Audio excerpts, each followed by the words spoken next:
SOD, my pallies, are you ready? 11/23/2004, Wild Ass put Pally straight on the floor. One boot on the neck, another on the hand. A placeholder class, they made them so bland. It's almost as if they didn't like magic. All tapped out and they couldn't imagine everything they could do. Storm strike to your face, just wait till I get a big fat mace. SOD, about to get crazy. New meta, come on, what's it gonna be? SOD, get to play a new class. Fresh.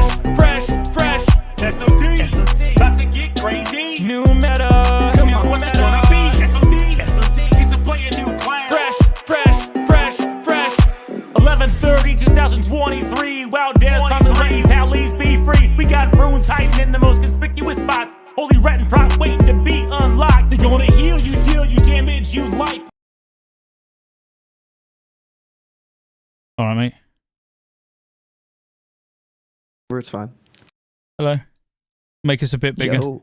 It's not that this is right. It's not that this was rushed or anything, but just a little bit rushed. We're here, though. We're here. Yeah, we are, and it's actually thanks to you that we're here. To be fair, because I'm enjoying playing the game so much that I just wanted to sit and play it. And you was like, "I'll tell you what. Instead of playing it, why don't we sit and talk about it?" I mean, I like where your head's at, Go, but you know, we could be playing it. I've been no-lifing it, dude. I know you have too, but it's been rough. I've been staying up till 7 in the morning. That's usually when I wake up to go to work. Wait, so tomorrow's going to be fun. You didn't start streaming till about 1 in the morning last night? Yeah. And I've been doing 13, 16-hour streams. Like, it's been wild. But are you having fun? Oh, yeah. Every day I'm figuring something else out to do, something else to try. The only thing that's felt bad for me so far is my gear. I need some gear. Yeah, but I mean, you're already. I think you're on your 3rd Druid now, aren't you? Like you. I know not 25, but I mean you've started like 2 Druids, one on NA and as your ult on EU, and then your main 25. Yeah. Yeah. Yeah, I'm gonna stop. I'm gonna stop AOE because you could probably hear me spamming it.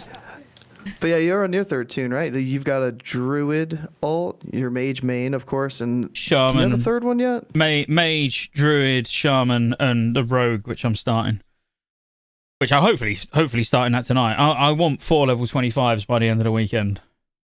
Oh, Rogues get a buff, and all of a sudden Scotty's got a Rogue. Okay. Well, I mean, I wouldn't call myself a meta chaser or anything, but if I did, I'd be a hunter with a scorpion, wouldn't I? And that's how I'd be rolling at the moment. In chat, how are you all? Are you all right? Thank you, Stark. Are you all having a good time enjoying SOD? My pally. Trying to find that new meta, hopefully. We've got quite a lot to go through tonight, though. We're going to try and keep it fairly short, though, a couple of hours, because I just want to play the game. All right, like, you know, but we will talk. There's some news posts that we want to go over. We've got 2 guests, one of which is both of which are returning guests, but one of them's a very recently returning guest. And since being a guest on this podcast, he's now in the guild and he's main tanked our BFD clears as a shaman. And yeah, so I'm sure he's going to have a lot to share. We're actually pretty good in terms of I'm a mage, Go's a druid. One guest is a shaman, and then the other one's a druid, which I thought was weird. I thought he would have been a rogue, so I'm a little bit confused at that. But I'm sure he's going to explain why, probably loudly once he's had a few drinks, because I'm watching him drink already. So what a legend! Here we go. My guess would have been a warrior for him. I'd have thought he'd have went rogue. Yeah.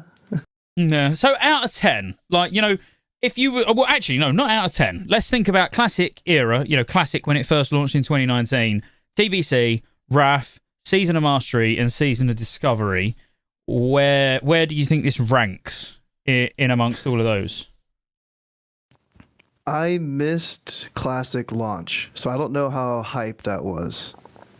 But TBC launch hype was pretty hype for me. That was my first time like ever doing a beta and I know that this is kind of supposed to simulate that experience where there's like level bands and all that, and that was cool in the beta, and this is bringing back some of that. So TBC was okay. Wrath launch, I think, lost it a little bit because there was no like rush to raid. Like the raid was gated for a week, and that felt pretty bad. But now we're back to, hey, what, Noda cleared BFD 18 hours after launch. So that was pretty sick. I'm glad that they didn't cap BFD for a week. But maybe that would have been a good thing, thinking back on it. I don't know. No, I don't. I like things being open straight away. Again, I'm saying no, it wouldn't be a good thing. I'm saying no, it wouldn't be a good thing to me. I like them being open straight away. I gotta throw it back to you, because I think the comparison would be Classic launch versus SOD launch. Because, yeah, TBC and Wrath I don't think is measured up. So the thing for me is when Classic launched, I was already playing Wrath private servers. So I already, like, I was hyped for Classic launching, don't get me wrong. You know, I was like, yeah, I'm going to play it. But like I've told the story many, many times before, if it weren't for my brother, I might not even be playing Classic at the moment, because I stopped at 52, you know, and was like, only for a few days, you know, I stopped at 52 and was like, man, this is just so slow and fucking boring, I can't be bothered. It was only because he then carried on without me and got to 60 and was like, you know, you've got to do it, like I'll help you. And that was the only reason I even made it to 60 in vanilla, because I knew that I liked all the quality of life stuff from Wrath, from, you know, even some of them from TBC and onwards. So before, I was never massively excited about Classic launching, other than the fact I looked at it and was like, if they're doing that, they might do TBC, they might do Wrath, you know. So I was looking at that, like, from the beginning. Before people even hit 60, I was thinking, I hope they do TBC. So it's a little bit difficult for me to actually say, oh yeah, I was mega hyped for Classic when it launched, because I weren't. But at the same time, before BlizzCon, I wasn't mega hyped for a new season. You know, like I was saying to everybody, like, oh fuck that, I won't even make a video about it. You know, like I'm gonna hate it.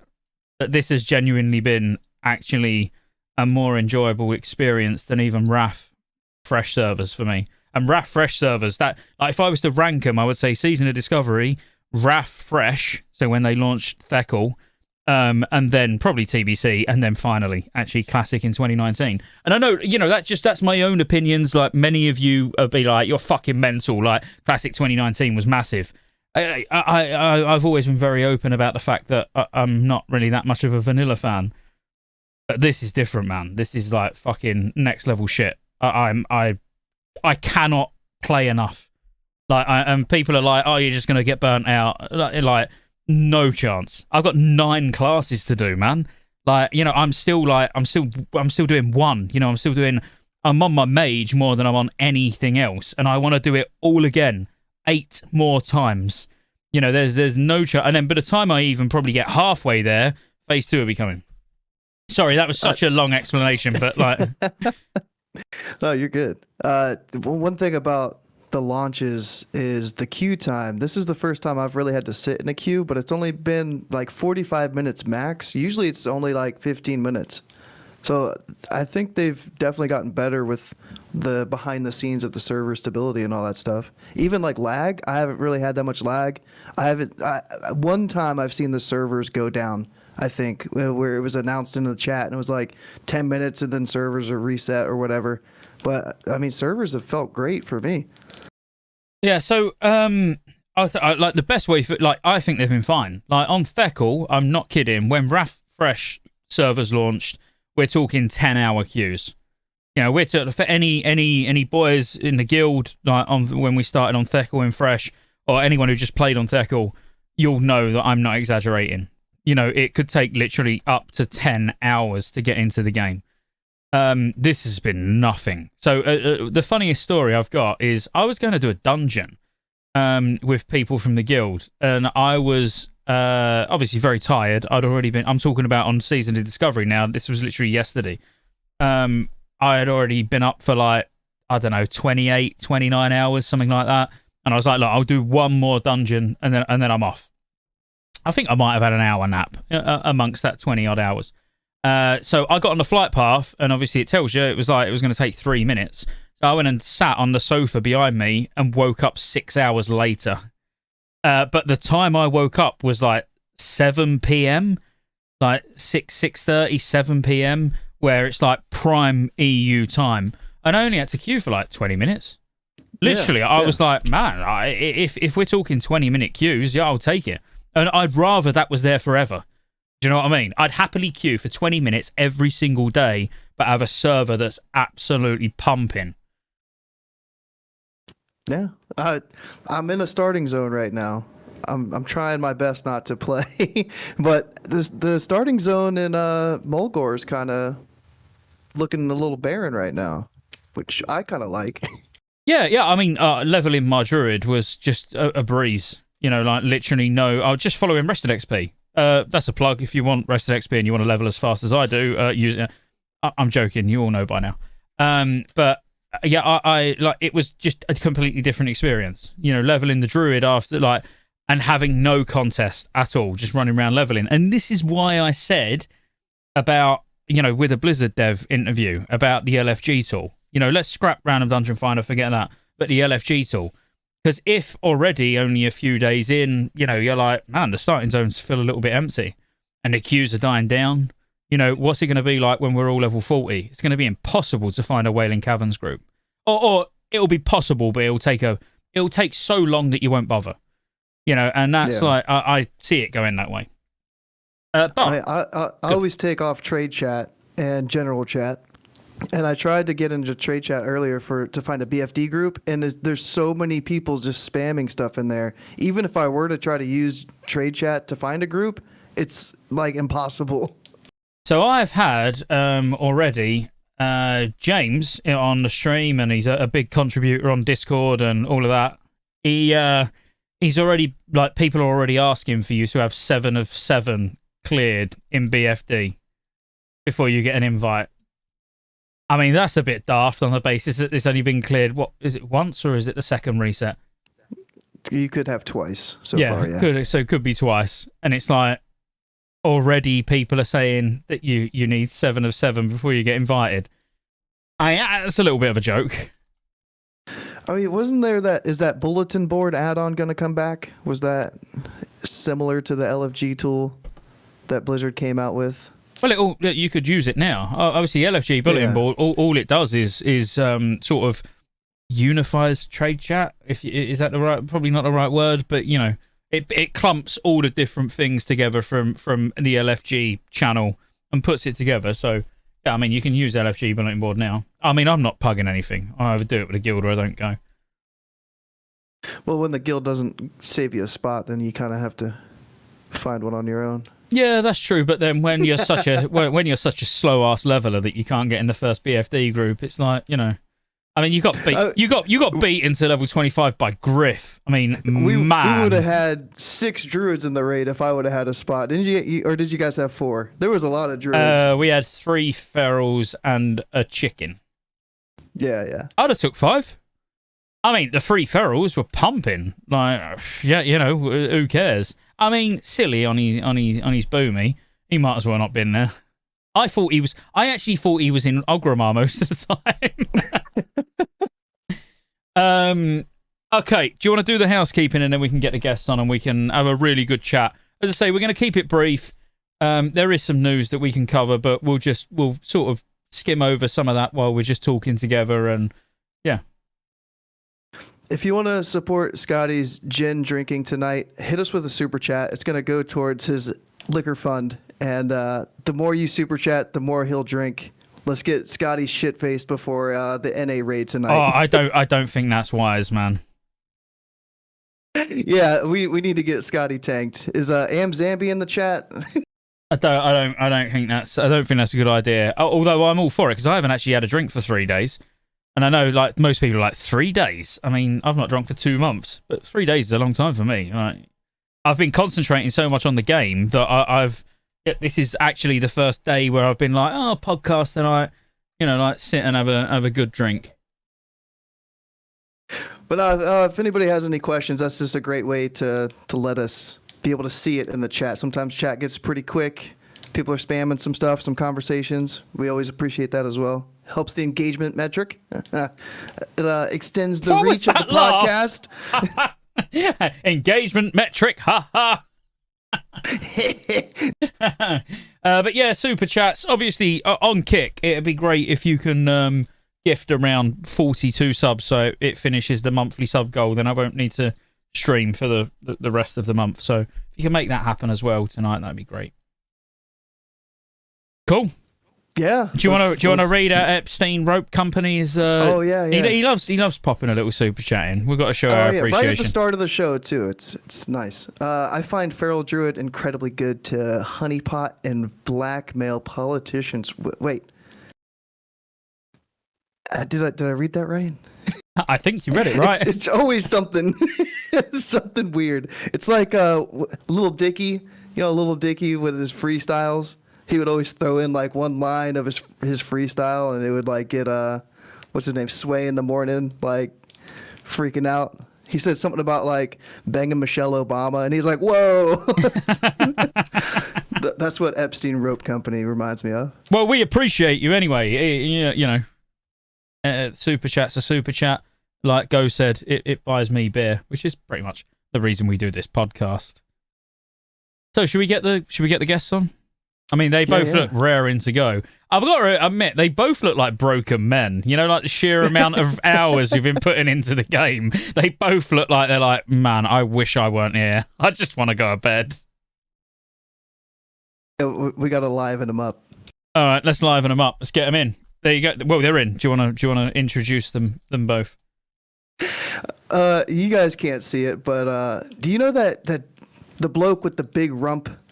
That like he does little YouTube shorts, and he's always got the green screen behind him, and it'll be like a green screening in a meeting or something like that. And then he's branched off to doing all these sports. That's what Griff looks like to me, because he's got his green screen moves with him. Yeah, because it's attached to the back of his chair. Yeah. Yeah. So we've got Griff. You might have also heard us call him Ed Sheeran, but he's got a cap on, so he doesn't really look like Ed. And then we're also joined by the legend himself, the Chiefs enjoyer. Is that Yeah. Kansas City? Yeah, the Kansas City Chiefs enthusiast, Blazin' Bob. Well, no, that's not his name. Wait, it's BLAZZINBOB. That's who he is. Also known as Blazin' Bobby. You all right, boys? Thank you for having me. Thank you for coming back. Doing good. Yeah, a little tired, little brains a little all over the place, but I think that's how we all are. Yeah. So I'm sure everybody can understand. I mean, Go. I'm exhausted. Yeah, I was going to say, I mean, Go has got, he says he's doing these long sessions, but I don't feel like he's got any right to even complain, because Griff, I'm not being funny, you're on as much as I am. Literally, like, I go to bed and you're on, I get up, you're on. You're putting in some hours, man. I work from home, so even when I'm working, I have it open and I'm doing fishing or something like where I can just kind of like do it and then stop and get work on. And then I did dungeons with you today. I was running with Go last night. We did some world PvP. I did some PvP this afternoon. I don't want to just jump into this, but like this game is so fun that I forgot how fun WoW can be, and I'm like, oh my god, I don't want to. I'm almost afraid it's gonna go away soon, so I'm trying to enjoy it as much as possible because, yeah, like every aspect of the game right now is just absolutely. And I'm so glad we went PvP server, by the way. I was like, oh, I don't know how this is gonna.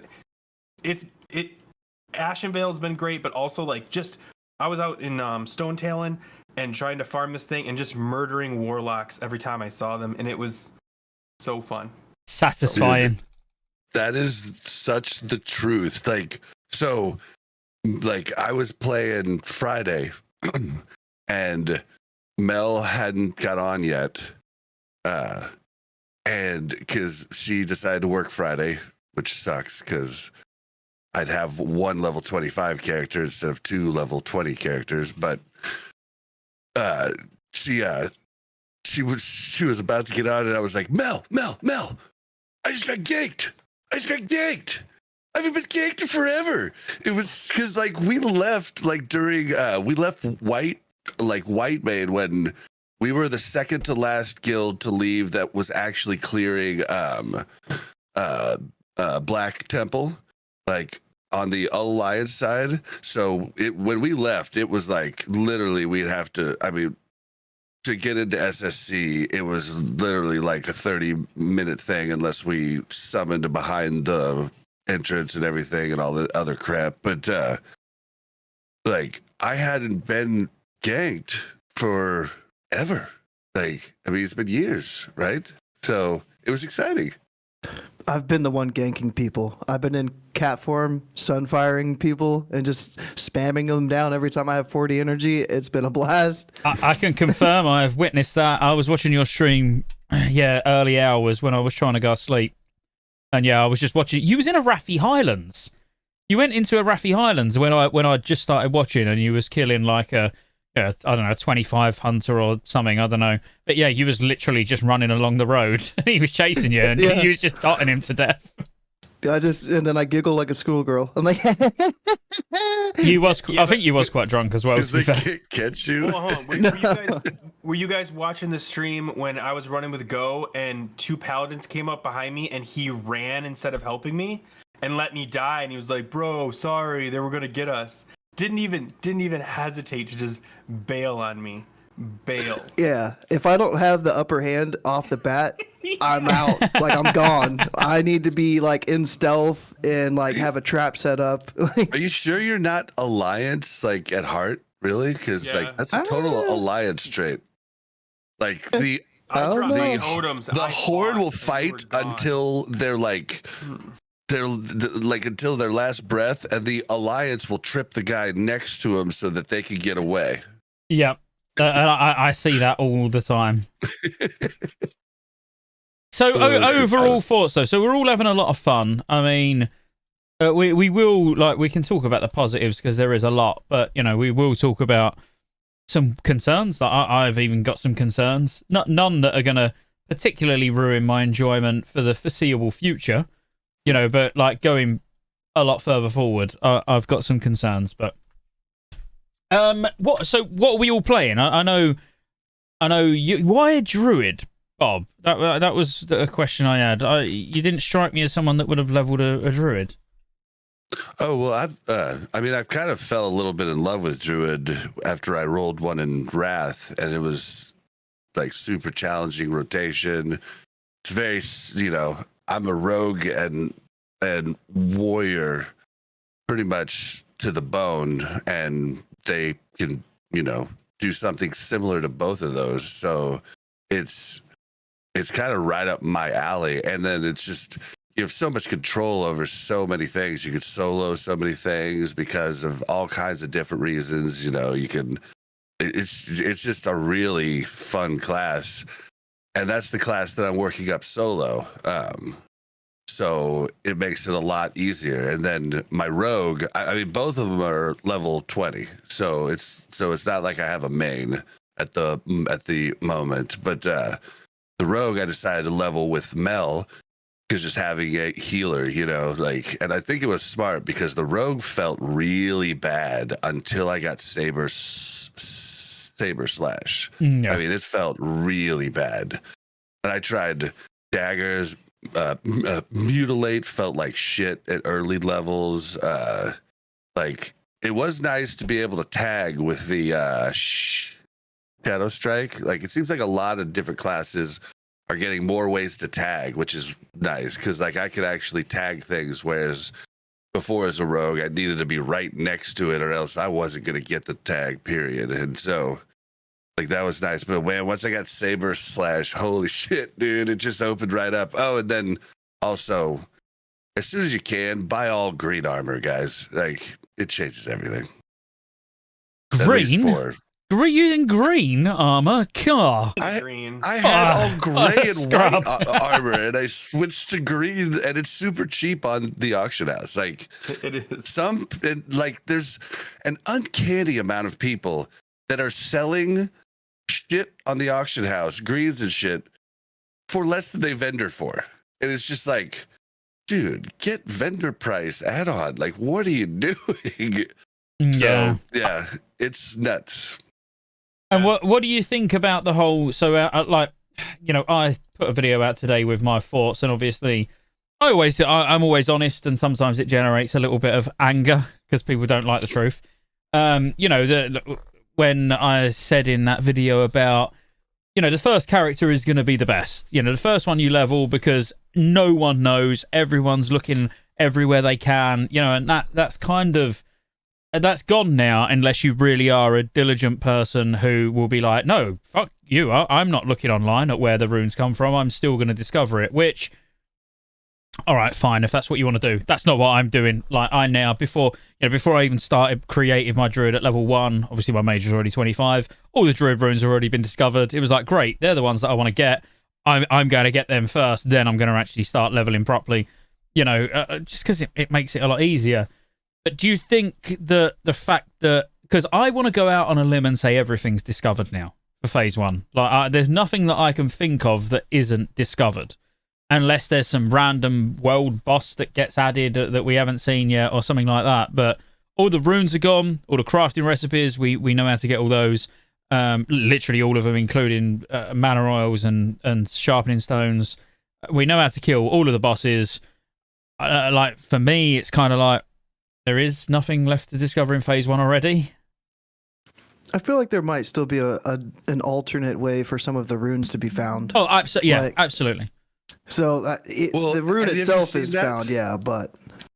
So someone came on my stream. Like, there is multiple ways to find runes, because someone came onto my stream and was like, well, don't you need lock picking to get Saber Slash? And I was like, no, you just jump off the bridge at PFD and you get it. But there's another place to get it where you can use lock picking, and it seems like you can get it.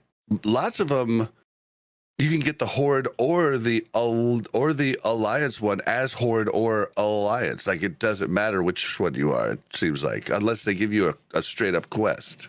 So the thing I found strange. Sorry, go. The thing I found strange was, like, as a mage, just using that as an example. I could go and get Living Bomb in Tirisful Glades, like the undead area. I could get it from there at like level 12, 13. But if you want to get it in the Barrens, you have to have Blink, which means you have to be level 20. Like, I thought that was a bit strange. It was like, well, hang on. So if you're one race, you can actually get this before the other. But then the same goes for, as a troll mage, I had Fingers of Frost before any other mage in the guild that were undead even knew where to get it. I thought it was a bit weird that in some stages or areas there was actually a level requirement almost to be able to get the rune, whereas as another race you could get it more or less when you want, if that makes sense. Mm-hmm, yeah. And like Star Surge was the rune I'm thinking of. We know it's in the wetlands. But is there one that's easier for Horde to get? Because it's a little journey to get over there for Horde players. Well, you managed it at level 6. What you fucking complaining about? Yeah. That's not even a joke, by the way. For that one. I know. I'm using it as I level up, just so people are like, "How did he already get Star Surge? He's only level 8." Like, what? I was parted with you while you was doing it, and I was on my Druid, and literally all I saw was go die every 10 seconds. It was like, oh, he's alive again. Oh, so he is playing the game. Oh, he's dead again. Oh, he's alive again. Sounds like, oh, he's dead again. That sounds like me drunkenly trying to get the Deadly Brew rune last night at level 20 in SFK. Like, you have to stealth through and pickpocket 2 different things, and I'm not high enough level and I don't have distract yet. And I was like, I could do this, but after like about 17 deaths I was like, nope, I can't even see straight. I'm going to bed. So what I really like as well is like what right now, I've got to be honest, guys, I'm sorry, viewers, or VOD enjoyers, like, I am playing like while we're doing this, I'm trying not to, but I'm 100 rep away from Honored with Duratar Supply and Logistics. I got completely shafted just before the podcast, so I'm just like trying to just get one more cash, so I'm done and I can get my rune. I can't ever tell you a time in Classic, I'm talking Classic in particular, where there's been something that sounds so mundane and boring, yet has been so fun. You know, as in, I'm going to put a video out on it, but like you guys can hear it first. And if you've actually got a better way of doing it, please let me know. But like a really efficient way of getting the rep, which I found, is Stone Talon Mount into a horde. And basically, even for undead, you can go along the coastline outside Tirisfal.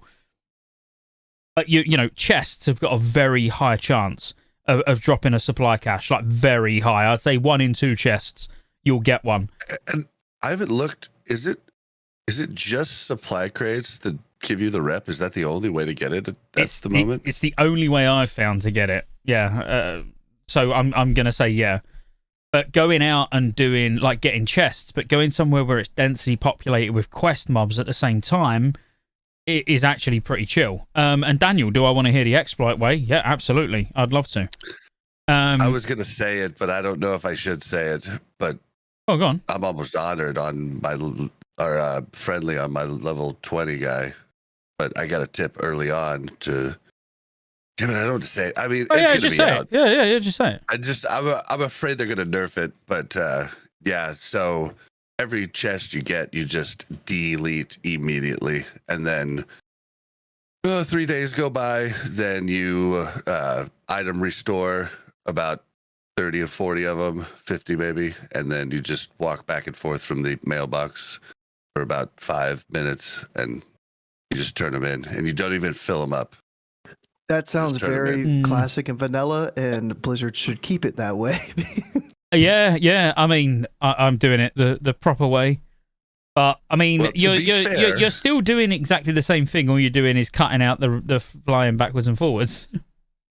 Yeah, which is a huge amount of time, right? Yeah. But when Now, you're level they did 25 and change there's it. not a lot to do, like, you I'm carry a enjoying lot the of grind. If you carry a lot of shit with you, like you're like, oh, okay, I got 20 health pots on me too. Okay, sweet. All right, if you just carry all kinds of random shit with you, you can fill them up, and then once you fill them, you can pick up more. So there is that route too. I just kind of wish they were unique 5 or something. Oh yeah, no, it should be. So they've just changed it. So yeah, you can carry more that are completed, but that's no good. You need to carry more that are incomplete. That goes without saying. If I was Blizzard, I'd fucking remove the item restoration tool. Yeah, like what's the point of doing that? Like, what's the point of making them unique? I don't understand that. Can someone explain to me the point of making them unique? Yeah, it's stupid. Like the way they've implemented it is stupid. But the fact that we find ways to said on Twitter, he did actually answer me on Twitter, because I made this case on Twitter, and Josh Greenfield Gred said that they wanted it to be like a passive thing, like a not a grind thing, not a like min-max thing. But we already figured out how to min-max it. Yeah, but I don't. They're gonna nerf it, damn it. Yeah, no. Well, I don't know. Will they? I mean, they should. But honestly, the amount of ways that the item restoration tool is abused anyway, like I just fucking wouldn't have it in the game. If you delete something by accident, unlucky, go get it again. If you can't get it again, unlucky. Be careful next time, because you know, like that is ridiculous. It's a ridiculous way to do it. But you know, I'm not saying it's smart. Like it's a smart way to do it, but it just kind of then it makes it completely pointless. Like you can just completely ignore it. Like that rep is they've gone to the effort of adding that rep and making it interesting and making it so it actually creates a good economy as well. That's the thing. When you think about all these people that are deleting them all and item restoring it, this is not me being salty because I'm actually doing it the proper way. By the way, I want to put it out there because that might be how it comes across. No, because I still wouldn't have done it like that anyway. Because like, what's the point? Like, this has gave me something for a solid 6-7 hours farming this rep, which I've actually enjoyed. You know, that was what the point I was getting to originally was. It sounds so mundane, but because the like the prize at the end isn't just you're gonna get 2 intellect or you're gonna get it's not an item upgrade. It's actually like, my God, you're gonna get a fucking sick ability, an actual ability. So what Blizzard are doing by allowing that shit to actually happen is they're just completely fucking over their own systems that they've actually put work into, implementing in the first place. It's if they ridiculous. Let you carry like 5 of them or so, like I would be okay with it. But I was talking about unique is just a little bit nuts without a mount in the game and everything else. It's just a little bit ridiculous for me. Yeah. Fuck you, Well, Polo. not only that, but like that moment. But I agree with you that it is cheap to do what I'm doing. Well, no. It's not, because it's the path of least resistance, and that's what we'll always take. Like now you've said it, I'll do it on my Druid. Like 100%. Of course I'm going to do it. But what they've actually put in is far bigger than just a reputation grind. They've put something in the game that makes so many crafted items that no one would ever sell on the auction house all of a sudden profitable. All of a sudden, made the economy better for it. Because I went and bought 2 ornate scopes. I went and bought 3 pairs of rough bronze boots. These are things that no one would ever go and fucking buy off the auction house. No one would ever list them on the auction house. It's like, well, no one's going to buy them. What's the point? So what they're doing is actually destroying something really good that they've put in the first place. So yeah, they should fix it. This rep is to get a rune for each class. Is that right? Like you have to get honored, and then you can get a certain rune. So what happens when the level 40 band opens up, and you can only pick up 1 at a time, and you're trying to get to level 40? You want that rune that's gated behind the rep. Do they have to change it for like the next level bracket, or should it stay the same? I feel there'll be more ways to get it next level bracket, because you'll have to get a lot more rep, right? Sorry, didn't mean to catch up. Not only that, but like, keep in mind we'll have 5 weeks, right? Minimum 5 weeks of this. And if you're about to start like a level 1 and you've got all that gold, what you're going to do is you're going to go in the auction house and you're going to buy 50, 100 of every one of the items. And then and prep them maybe and mail them to your level 1. So as soon as your 1 gets one, they open a mailbox, they do it, they move on. Open a mailbox, do it, move on. Yes! Or some sort of stupid system like that, where it's going to make it's still going to encourage the economy, but it's going to make the process less painful for everyone. I think that's how I see it going. I just got honored. Thanks for asking. Congrats. And I've done it the proper way. But no, what? So I tell you, there's a couple of things. I love what they've done. As I say, this is the issue with Blizzard. They actually do come up with good ideas, but they just can't implement these ideas in a way that can't be exploited. So it shouldn't take item restoration tool. So an example would be, what is the fucking point of having an NPC in ICC where you can change your path and change your ring, when you can just delete it and item restore and then have both? It's like they need to be savvy to this bullshit now and actually do something about it, but they don't. They're like, oh, well, whatever. Like, what? That means we're going to have to actually do something with the item restoration tool, which that's probably more on the retail side than the classic side anyway. So they just do nothing about it. And it ruins fucking work that they actually do. I'd be fucking fuming if that was me. They would have had to catch it a lot earlier. You know what I mean? Like, they would have had to catch it way earlier if they wanted to stop it, in my opinion. Because people coming behind will be like, well, screw this. They got to get it easy. Yeah, Blizzard but has no plans, they can change it. I want to. Back in classic vanilla, Feral Druids had MCP, and there was a trick if you were on Alliance that as soon as you consumed all 3 charges, you had a weak ore that would tell you to delete it, and you could click it and automatically delete the thing, so that you could restore it with all 3 charges on it. People abused that for 4-6 months at least minimum. Blizzard knew about it, didn't do a thing. The fact that people are like, oh, this is cheating, maybe it is. Blizzard's not doing anything about it. So like, abuse away, because like I said, we've been abusing that system, and that's just one example. There are plenty of other examples of people doing the same thing. People that run out of bag space, they'll delete some of their gear and just restore it later. Like, the MCP was a good example. Griff. Yeah, and a segue into one of the news topics of automatic crowd wait. data mined. No. I love your segues normally, but wait, I got one more thing to say about the. No, just about this reputation as a whole. There's something else. Oh yeah, again, I'm looking at it from a different perspective. Everyone's looking at it as, oh, you get honored, you get a 12 slot bag, you get, your rune, you get like a revered, we might get something, and then exalted, it might be another rune. It's a way for him to do that. I see it more from the economy side. So what I would have liked to have seen is some rare drops in dungeons from bosses. So at the moment we get like green caches, and they just take crafting materials and some like lower level crafted gear. It'd have been great if you got like a blue, a blue cache drop from a boss where it's like spider silk boots or something like that, where it gives a shitload of rep. But then you're looking at it like, man, that's like 30 odd gold or something, to hand that one cache in. Again, and then it like to actually, they can manipulate the economy with this single reputation. Or not manipulate it, but make it thrive and just be very different to what it's been before. Now we can, that segue was awesome, go. Yeah. That wanted me to do a different segue, but we can carry on with that one. We've got 4 druids in the chat today, in the show, should I say, today. So, automatic crowd pummeler. Yes, it's good. It's a 3-minute cooldown.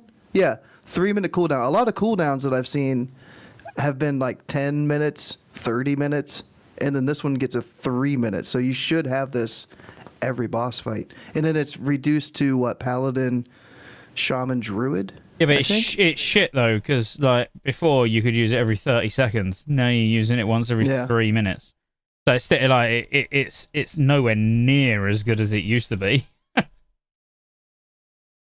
Do you plan on getting it, Scotty? On my feral, 100%. Yeah. Okay. Yeah, absolutely. Well, how do you no get doubt. it though? Oh, it'll drop from the crowd pummeler boss still. Pummeler, whatever his name is. But we can't get into. Oh no! He's talking phase 2. His name is Crowd Pummeler. I just need you to know that. Yeah, it was just data mined that the item is in the game. Okay. Yeah, and I think that's a placeholder. I don't think it's going to stay like that. I think it's got the same stats. It's like higher item level and comes from a raid, but it's got exactly the same stats. Like it's got to be buffed. That's pathetic anyway. Is it supposed to be used at 60 like the MCP is, or is it more of like a 40? It's low. Yeah, it's 40. Well, it's level 30 actually. Was it level 30? 35. 35. It requires 35. It's the same thing then. Interesting. Yeah, I don't, because I mean, don't get me wrong. Like having an MCP at 40 is cool. It'll be fun. But like the point of the MCP was actually endgame content. So if they've gotten rid of it as an endgame weapon, that'll be interesting to see how they kind of handle that. Like to be fair though, I'm not as worried as I was with the MCP, because obviously ferals aren't, one of those like, oh, I don't know if they'll be able to pump. Clearly they're pumpers already.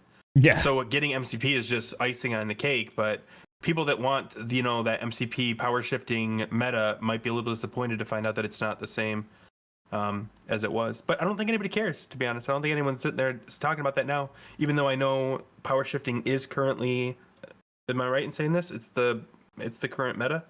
Yeah, it will be. Yeah, it will be, but not yet. Not yet. Like I think you have to wait till you get the talent. I'm pretty sure people are already power shifting to get top parses. They're not power shifting like they do in classic at the end game, but they're still doing it to generate extra energy. How? Because they don't have the talent. Yeah, they shouldn't be running Furor. It's just what I heard. I mean, I'm not even playing a feral yet. Like I haven't even got my feral past level. I think he's level 8. Ernest is saying it's meta already. Apparently. Thank you, Ernest.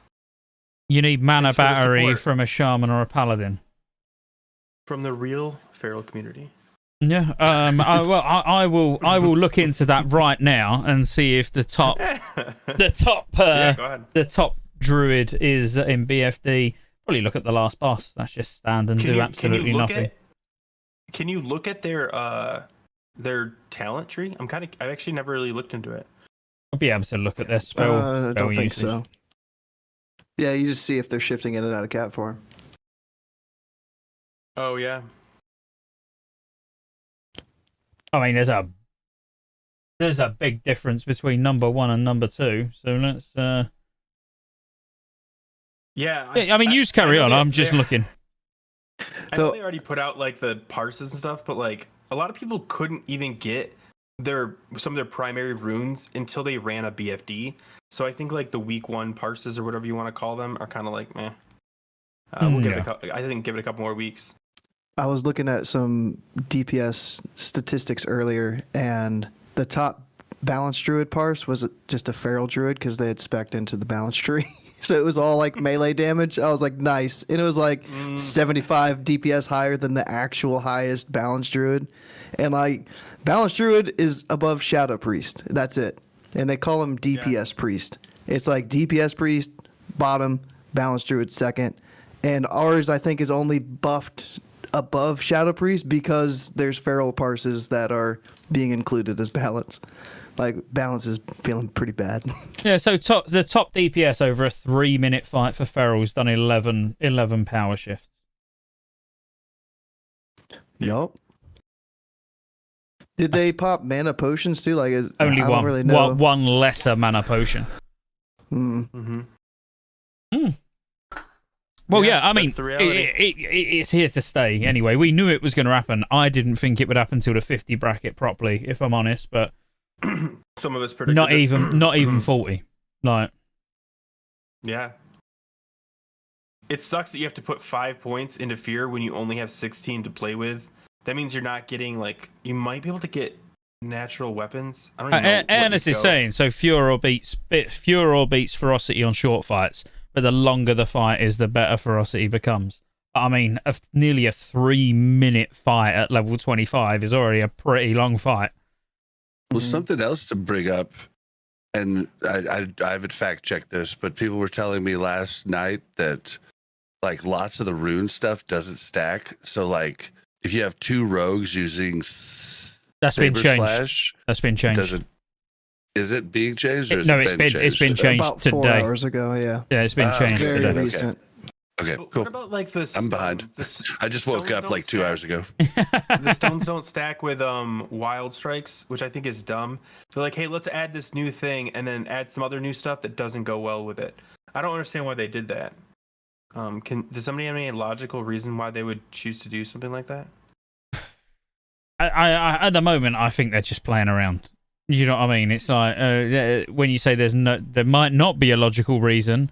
They're just predicting what's going to be overpowered and what's not going to be overpowered. And I mean, when I look at, like single target, feral DPS is literally... I'm looking at a log for Akamai, and we're talking it's like straight a couple of 100 passes, 97s, we're talking like good passes on this bus. And feral is so far ahead.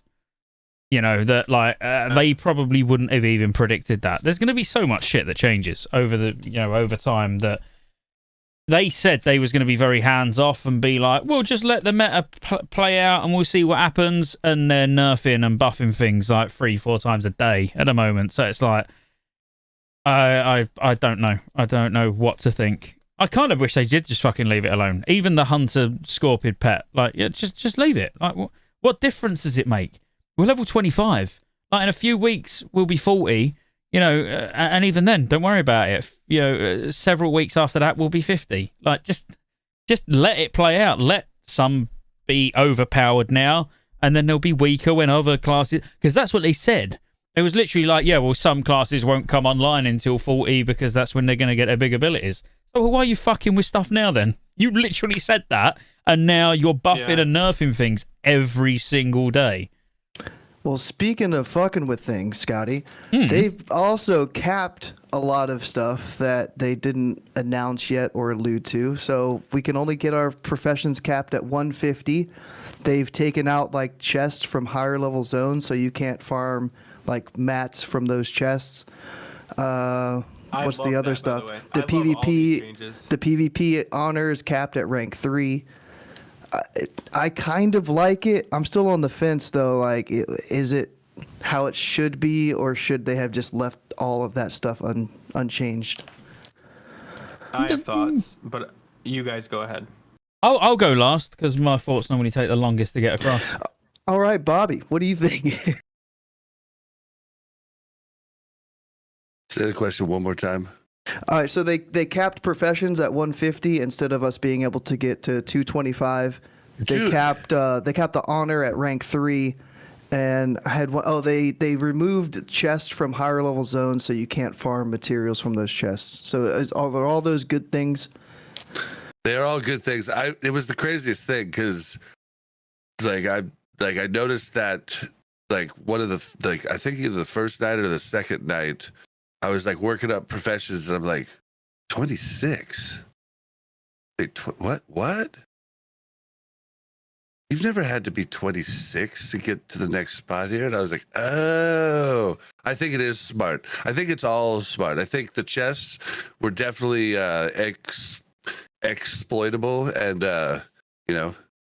big on you if you exploited that early on. But that was bad.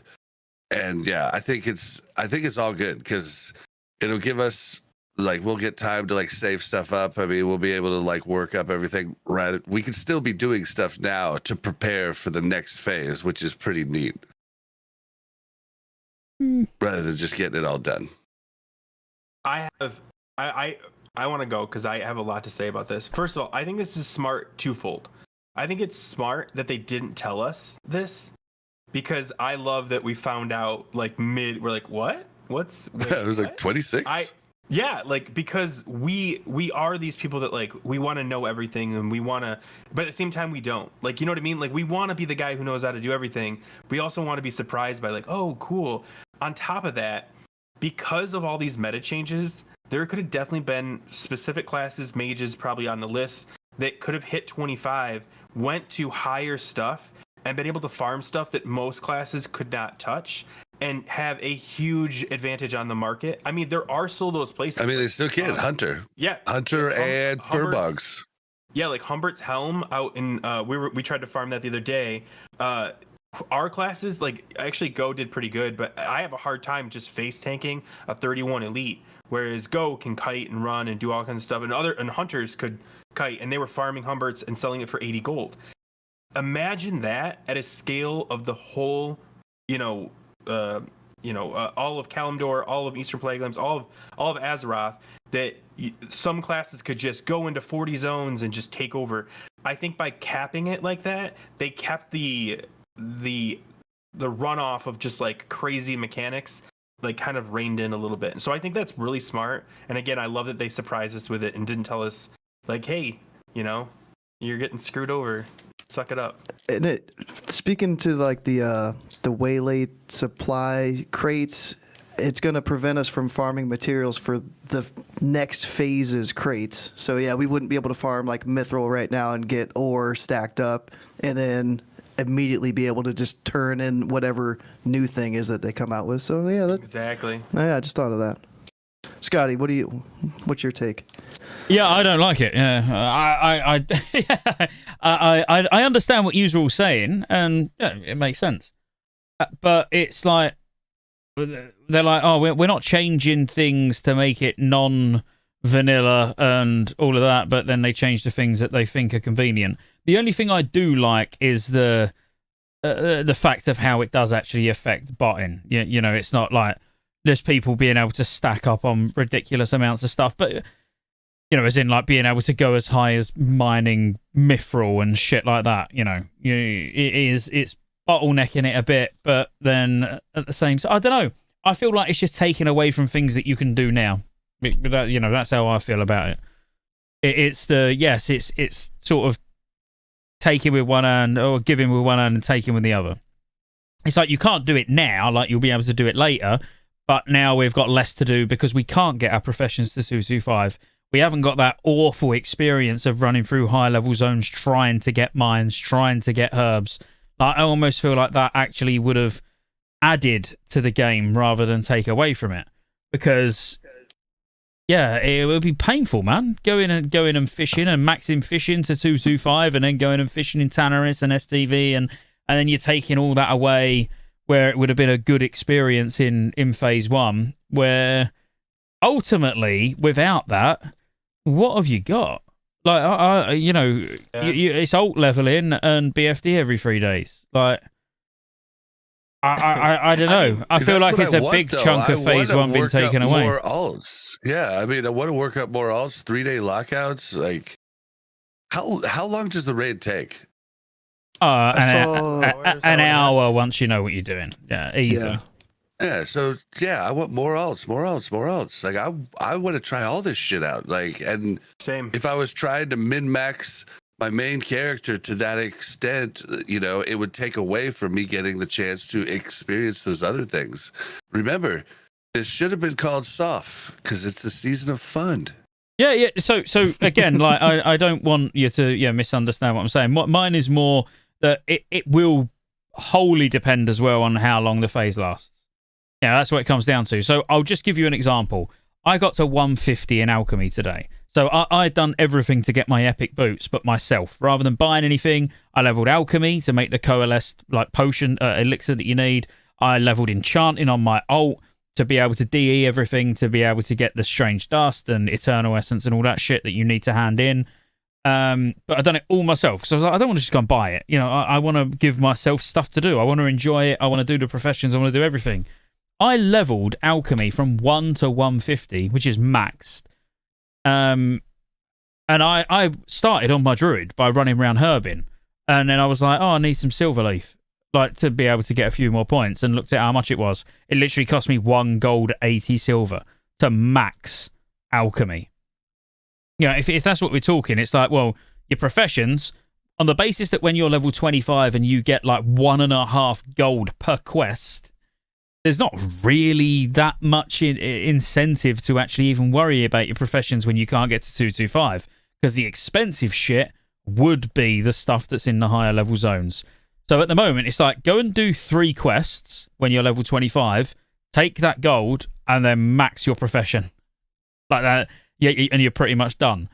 You know, it's just that side of things has been a little bit ruined for me. You can make a ton of money off some of this stuff, like... Oh, yeah, I know you can, yeah. I mean, even, like, I'm trying to think of someone who's screwed. Maybe leather workers. Do they have anything? But, like, sharpen and weight stones are huge for blacksmiths right now. They're just making profit on top, like, hand over fist. The higher level defense pot and agi pot are huge. I'm sure there's other pots that are huge, too, for buffs.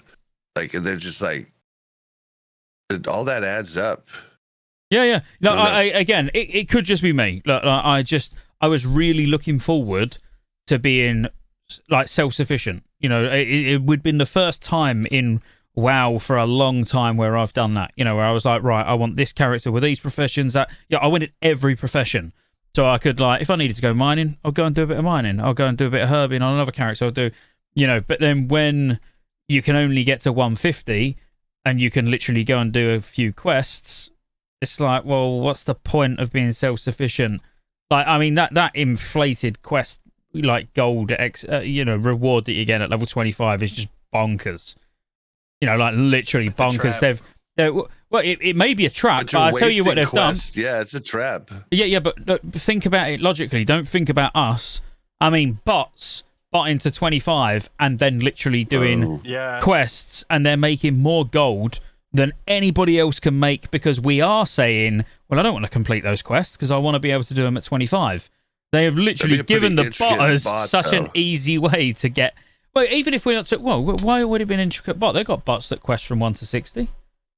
The quest, really? Well, yeah. You'd have to have all of that. You'd have to have all of that keyed in, like. Yeah. Honor Buddy. I mean, GmbH was who it was by, but yeah, I mean, I know the botting scene very well. I didn't know you there can bots literally that actually ran quests. Yeah, like I know, like it will bot literally every single quest. Intricate thing. It's not. It's not. It's all just scripts. You can download them. You put it in. You press go, and it will literally do 10 levels from questing. From start to finish. I mean, I guess people have had 20. Not that I've ever used 20 years to make these. I guess so. I guess it makes sense. Yeah, I mean, but I'm going back to like original Wrath of the Lich King. You know, Honor Buddy used to have literally scripts for every level bracket, and you'd just load it. You'd press go. It would go and do 6 or 7 levels questing. So this is all so like so aged, you know, and every quest has had 20 years to be scripted well for bots, that they are literally just going to have mass amounts of accounts getting so much gold from these quests. That Griff can buy it all for us. Is the new faction another gold sink? Glider, like, dream analogy. It's not a crazy gold sink, but it's still a gold sink, right? Like, you gotta buy off the auction house, which costs stuff, and then you just take that and throw it away for experience. It's not a gold sink because that gold's going to another player, but I guess there's an auction house cut, so that is a gold A sink. tiny but- gold so sink. So it's going to another player, but you aren't gaining anything from it that you can sell it or use it. You're then just throwing it into them, so they have to spend it on the same thing. I'm not saying it's like a huge gold sink, like a mount or things like that, but it's definitely like a way of you having to invest gold that you literally just take and hand away. It's a gold sink if you fill them because you're throwing away like mats or product, right? So it is in that sense, but I mean, lots of those things would be items that would be used anyway, but they're used faster, if that makes sense. So it's an expedient. Like, how much more do you get when you fill them up? I haven't looked into that. Oh, I mean, you can get a lot more. I mean, I was getting 800 for hand-ins earlier. Okay. I mean, So 800 is depends on the huge. box. Yeah, depends on. Well, Ernest said to me earlier. Actually, the best way to do it is look at the actual like required crafting skill to be able to make whatever it is, and the higher the crafting skill that's required, the more reputation you're going to get. The highest I had was 800, and that was like pearl class cloaks, ornate scopes. But yeah, it's big. The best way to prepare to level up to 40, Scott, is to farm RFK and SM because those two dungeons are available, whereas Nomer is not. Have you actually seen anybody in RFK or SM? I was just kind of trolling, but Yeah. People have been in RFK. Farming the BOEs. I don't know about I'm just gonna SM. grab a beer. Yeah, because there's a Mantle of the Thieves, I think is what it's called. It's a shoulder that drops only in RFK, and it was on our auction house. So I know people are in there. I guess there's I had never leveled the Warrior Quest, but apparently the Warrior Quest forces you to go into RFK to get the helm. Am I right? Am I saying I don't warrior enough? Regardless, because of that, a lot of warriors are trying to get 5 minutes together because RFK is like 31, 32, and it's not like a walk in the park. I tried to go in there and I pulled one mob and got slapped around. So yeah, people are going in there. I don't think it's going to be as easy of a farm as we imagined, but I think it's going to be fun to try to do it. Yeah. Undead Rogue in Scarlet Monastery right now. So I wonder if he's like farming chests or something. Oh, you looked? Yeah, I just did a /who Scarlet. But Razor, yeah, let me see if there's anybody in RFK. It's going to be warrior. And then I mean, there's very possibility. I mean, It's Hunter. it's possible.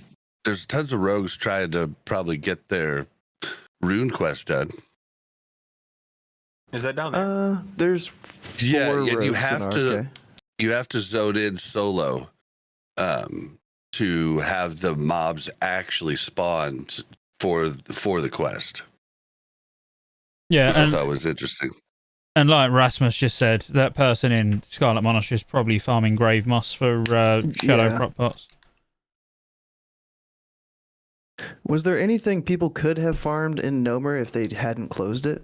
Trip runner dungarees. Well, not farm, but you could have done the quest. Like, material-wise, sorry, not gear. Was there engineering mats from there, maybe, or something? Yeah, you could get fuse wiring. You could. Yeah, you could go. Well, you'd have to have the back. I was gonna say you go in the back entrance, but you'd have to have the key, which means you'd have to kill that one boss. But there also is a vendor there. I think the vendor you can get just engineering stuff right from it too. I don't know if that's like unique engineering stuff, but there is that vendor right there. I don't know how closed off it is though. Maybe you could just get there. I'm not going there. I've got PTSD when I walk in there. All I think about is how many times I've been in that exact same spot. How Yep, many times same. you've been in the back door? I used to love Yeah. just watching druids all just locked out, you know, waiting for the instance reset, just chatting outside the back door. I used to Yeah, just sit there and sitting just talk to druids. So we'd just be chatting Yeah. like 5 minutes left before I can go in again. Yeah. How many you get? 3 out of 5. Not bad. You know. Yeah. But yeah, was there any other news? So we could talk about how they've locked some of the realms, and then they've added a new RP PvP realm and a new PvP realm, and even those are already like full. And they locked factions on certain realms to try to keep faction balance. And this was been a few days ago, but it sounded like the worst balanced server was within like 5%, one way or the other, for Horde or Alliance having the advantage. I haven't had that personally affect me trying to create a tune that was Alliance or Horde and getting that message saying, hey, no, you can't. But I feel like there's been a lot of pushback on that, but I don't know. I think it's been I've tried. awesome. Yeah. There's plenty of Alliance for me to go around and kill, so that's Yeah, nice. I was gonna say I don't think there's an overwhelming amount of Alliance, and I don't think there's an overwhelming on our server. There's neither like has a huge advantage. I will say there's an overwhelming amount of Paladins. Holy crap! Yeah. Every other guy is not even every other, like the first 3 are a Paladin, and the 4th might be a priest or something else. Everyone rolled Paladin on Alliance. I don't know what's going on, but man, I've killed so many. That's fan. They run in groups, man. They run in Yeah. groups. It's so frustrating.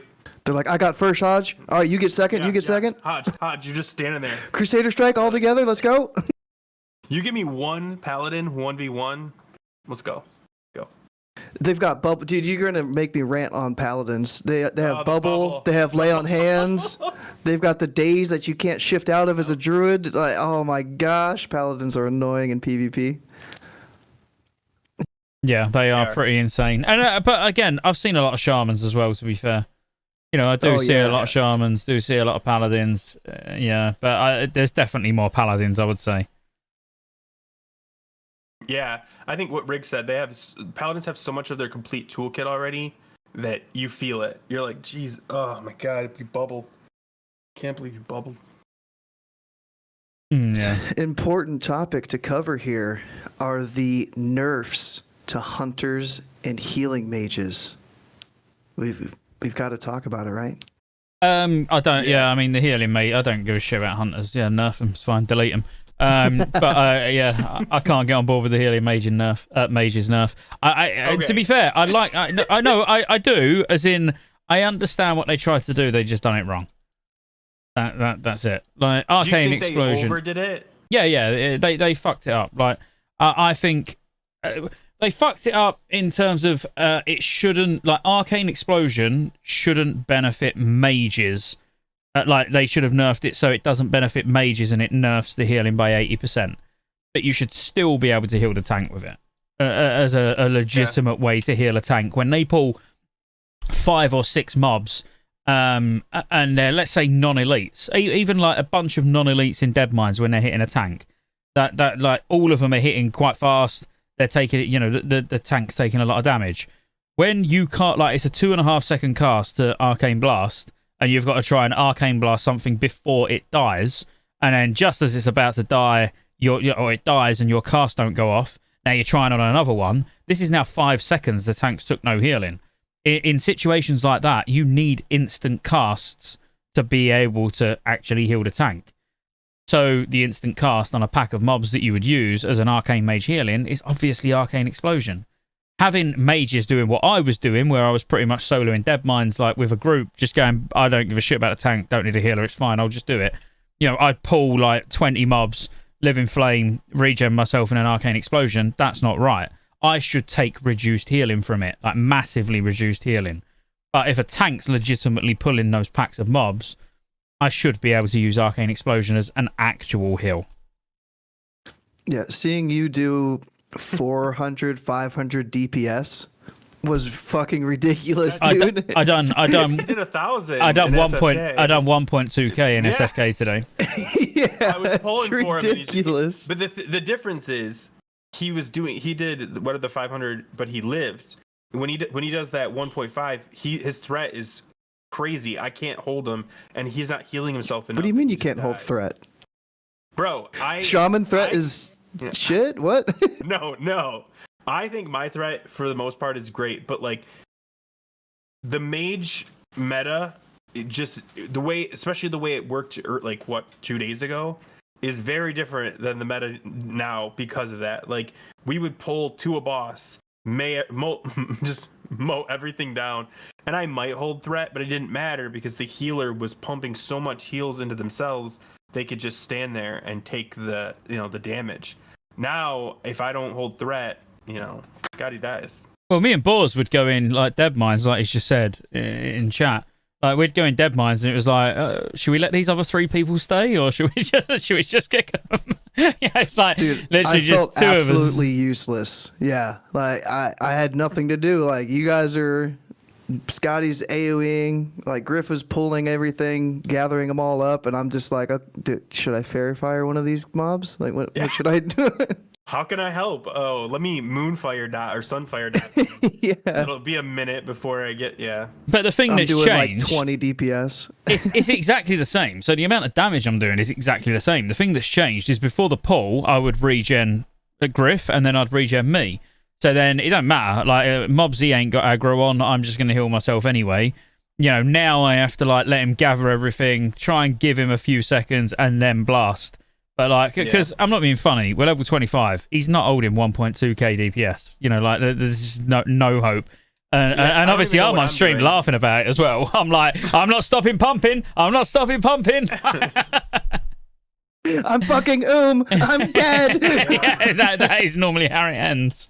But yeah, I do think incredible. I do think once we find like that balance where I'm holding threat and he's pumping, because the kind of the meta of the shaman is you want hits, you want to just be hit, like you want AoE, you want 4, 5, 6 mobs hitting you, so your mana pool is just maxed out, so you could just non-stop doing that. Then it's a lot easier to do that. But like when you go to a group with spellcasters, you're in like 2 seconds because you're just not taking enough physical damage. But yeah, it's fun. I don't know, like the game is so fun.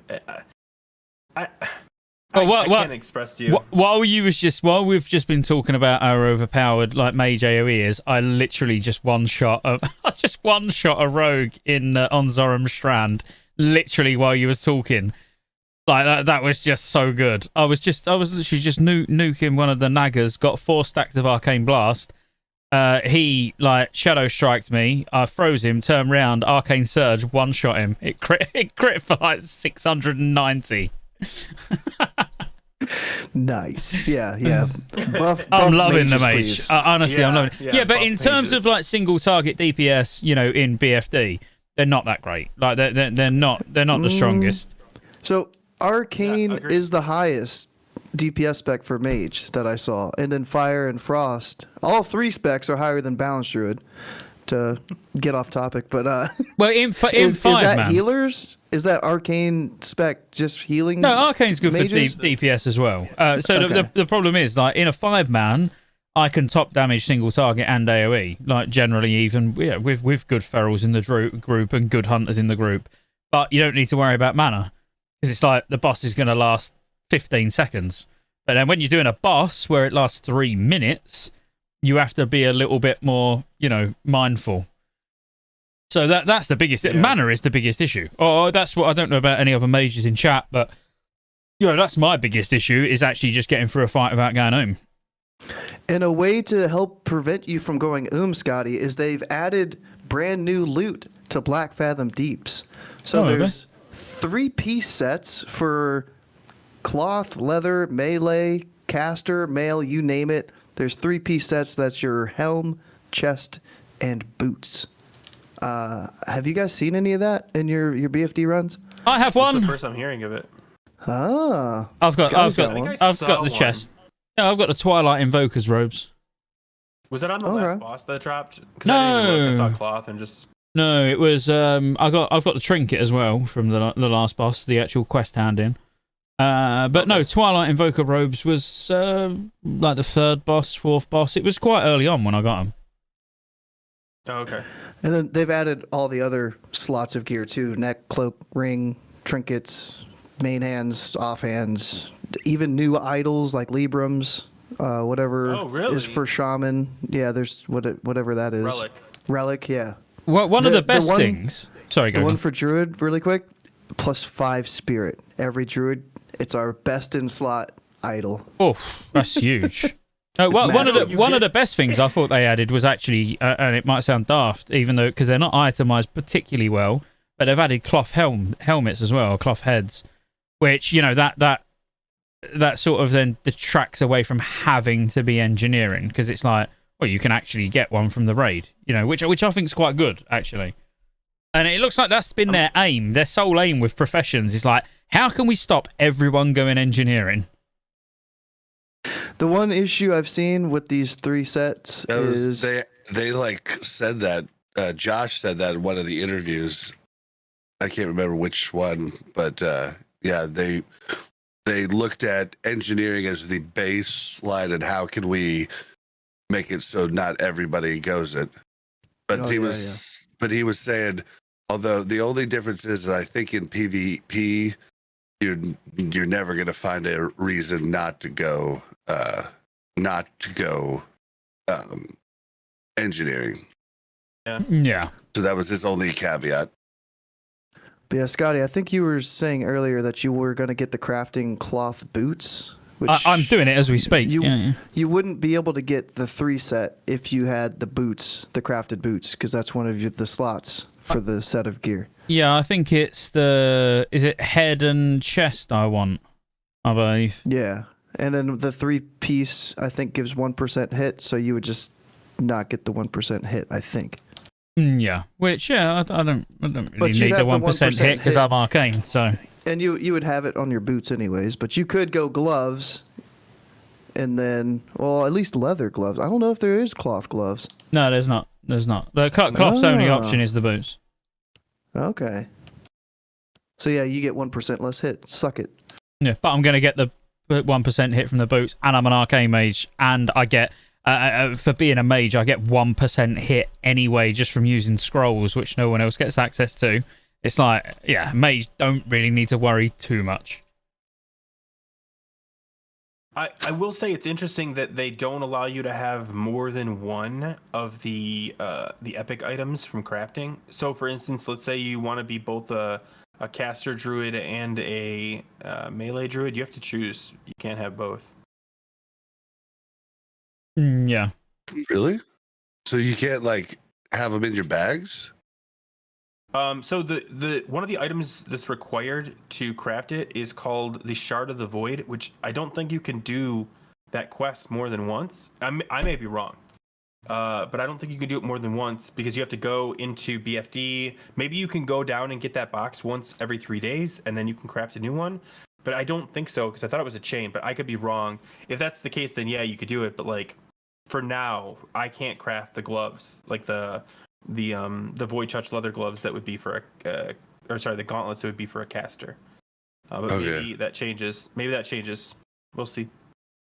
Yeah, I'm not sure. As I say, I'm doing it actually for the first time now. I've been wanting to do it all day and then finally got my rune. So now I'm actually going to get the epic boots.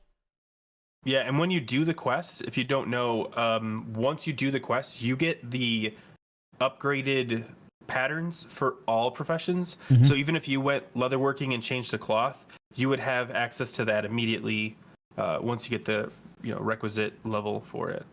Yeah. If that makes sense. Well, that's all the segues I had, Scotty, unless you wanted to go over the first rune that each race and class can get. Because I called the Druid one being Furious Storm Rage. So shout out Druids being able to have a free, no mana cost Wrath at level 2 or level 4. Yeah, I mean, I'd like to just open the conversation by saying, go, you're a fucking shit stain. And then we can probably move on from there, I reckon. Yeah, I'll be honest with you. I think some are a lot more lackluster than others. The Druid one is insane. Like, it is absolutely fucking bonkers. You know, it actually made me, like, I've been saying all along, for anyone who's watched any of these other podcasts, my second character was going to be a shaman. I've been saying it as soon as I knew we was going Horde. It was like, right, I'm going to do mage first. That's going to be my main. I'm going to do a shaman. And then as soon as I saw that bloody rune being the first one Druid's got, it was like, I'm going to do a Druid now. Like, fuck everything else. Dude, I screwed up and didn't get it till like level 9. Jeez. I was like, oh my god, what am I doing? Oh, it was horrible. I know. The mana issues, I bet, were just like taxing. Dude, I was struggle busting like till level 9, and then I got that was like, just like, yeah, it was bad until then. But no, So, yeah, I think some are rough though, aren't they? Let's be fair. Like, the mage was, I don't want to say Ice Lance. horrific, but Ice Lance was not particularly exciting. And then there's Chimera Shot for Hunter, Crusader Strike for Pally, seems busted. Penance for Priest, Rogue's got Shadow Strike, Locke got Haunt, Warrior Victory Rush. I think we called that one. Yeah, we said It's like victory. being pretty good. And I think that's it. No, the Shaman got Overload. How is Overload's huge, man. I mean, that is huge. It was okay. You spend Yeah, a lot. You Griff is do like, spend yeah. a lot. Yeah, well, I suppose you do No, spend a lot of time meleeing, but it's still a huge Yeah, room to start you're with. like, cast, it doesn't proc, and then you're like, out of mana. So you're like, all right, well, I guess I'll, yeah. It was okay. It was cool to see, but like, yeah, you didn't get to experience it right away, like you did if you were a shaman, or you were a druid, and you're legitimately immediately, oh look, I'm OP. Like it was cool to be able to hit, double lightning every once in a while, but yeah, it was whatever. It was meh. Well, so Boz was leveling as undead, and I was leveling as troll. So he got his living flame like super early. We were both like, let's say we was both level 5. And he's got living flame, and I'm like, are you joking? Like, you've got living flame. I'm still running around spamming Ice Lance. I was literally pressing nothing but Ice Lance into about level 9, and it's doing like fuck all damage, but was still more efficient. The damage per mana, it was still better to use Ice Lance than it was to hard cast anything. And it was painful. It was pretty shit as a troll mage. Unfortunately, but I'm looking forward to trying a lot more of them. And as I say, the fact that now we know where all the runes are from, you're not going to fuck about, are you? Like the majority of us, or the majority of people, if you haven't got a guild, find a guild, because your guild will help you. So when you start a new character, you'll be like, guys, can you just summon me to this rune? And they'll just run over and just summon you. Yeah, to the wetlands to get Star Surge. But do you know what I mean? Like, yeah, you will help each other out, and just to make it less painful. But I mean, overall, I think most of the level 2 runes were fairly decent. There was only a few classes I think that like sort of drew the short straw. And I do actually think Mage was one of them. I think like Ice Lance was a bit of a shit one. Because what would have been the better one? Like Living Flame or not Living Flame, but Living Bomb. Living Bomb. Yeah, Living Bomb would have been nice, but and it would have been it'd have been nice purely because yes, it is AOE, but not that unless you are actually physically living bombing multiple targets at low level, it's not even going to blow up. It's just a dot essentially. Like you're going to kill the mob before it explodes anyway. So I don't know. Maybe Ice Lance was the right one. I don't know. It's just not the one that I would have preferred. Like Arcane Blast is actually the one that I would have preferred. I think that would have been the perfect one to start with, because every spec can make use of it. It gets more expensive the more times you use it, so you can't just spam it. Like that would have been my preference. That was the one I thought it would be, to be honest. Yeah, me too. Yeah, because like especially if you ever leveled a mage prior to Season of Discovery, you start with either Frost or Fireball, and then you get the other one, and then you get Arcane Missiles, and you're like, I'm not even gonna put that on my bar because it's garbage. It would have been cool if they would have introduced you to Arcane really early on, so you were encouraged to use it right from the jumps. But like, whatever. Yeah, instead of getting Arcane Blast at like 20, like, you know, realistically, you're not going to see it until around 20, 21, and that's when like you need it to heal. You know, you should have got Arcane Blast early, so you could have actually been a decent healer in like RFC, for example. You know, instead of like really struggling through RFC with only arcane missiles. Yeah, just a bit rough. So I haven't looked into Metamorphosis for Warlock. Is that like they can only get it at level 25? Because if that's so, then that sucks for them to not be able to learn how to tank in RFC, Dead Mines, Didn't they SFK. just change it? Yeah, they've changed I it. heard they changed it, but so You had get to it go earlier now, or well, you had to go in BFD to be able to get it. So now, yeah, BFD's before. outside. I've seen like 20 odd, you know, like 21, 22 warlocks running around with it on. So I don't know exactly what level you can get it at, because I believe it's still part of a quest line. But I don't know what level the quest actually requires to be able to pick up. You know, completing is irrelevant because you can get someone to help you can complete it, but I don't know what level you can Probably pick it up. 20. I would assume it looks like most of them were locked at like 20. The like ones that were locked, right? Yeah. I don't know. Oh, it is level 20. Okay, yeah. As I say, I've not looked, so I can't really comment. Warlock will be one of the last classes I do. all right. You got anything else, Scotty? No, not really. I mean, in terms of news, that pretty much is about it. I wish they'd just leave things alone for a little bit and just see how things play out. Like that would be nice. Like the Metamorphosis change had to happen. You can't have a rune. I mean, it's fucking stupid that they've actually got classes that can tank and they can't get it until level 20. Like every class that can tank or can heal, they should have the option to do those roles by level 14. 15, yeah. Yeah, When yeah. you can actually go and do a dungeon. Yeah. Yeah, like, because that's just ridiculous. Like, I never thought Blizzard would have done something that idiotic, if I'm honest, because, like, you want to, like, if you're new to the game and you're like, I want to be a Warlock tank, it's like, great, but I can't get it until I'm ready to now start tanking, like, essentially the harder dungeons. It's like, well, no, let them practice in places like RFC and Wailing Caverns, etc., etc. So, yeah, really, really a bit of a missed opportunity for me there, but... Yeah, for sure. So what I suppose, like, there's two things that I really want to talk about. I don't know how long we've been live for. Only an hour and a half. That's fine. We've got plenty of time. Let's start with a raid. I want to talk about a raid, like, because that's the biggest thing. And I know, Go, you've seen all the raid, not been in it. I've seen some of it.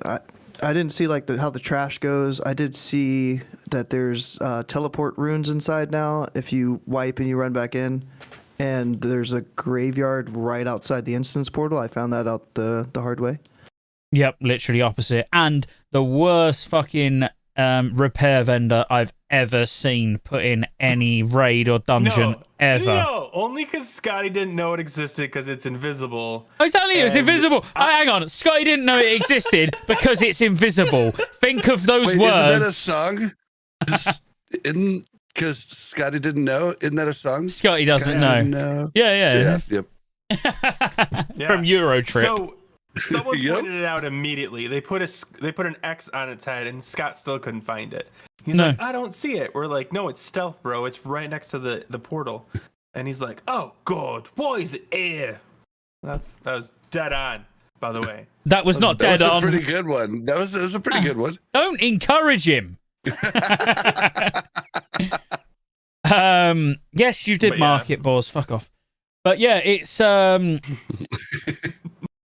I still think it's why does it need to be stealth there? Who's it worrying about aggroing? Do you know what I mean? Make it plain for old eyes like me, 'Cause which are normally fairly drunk, to see.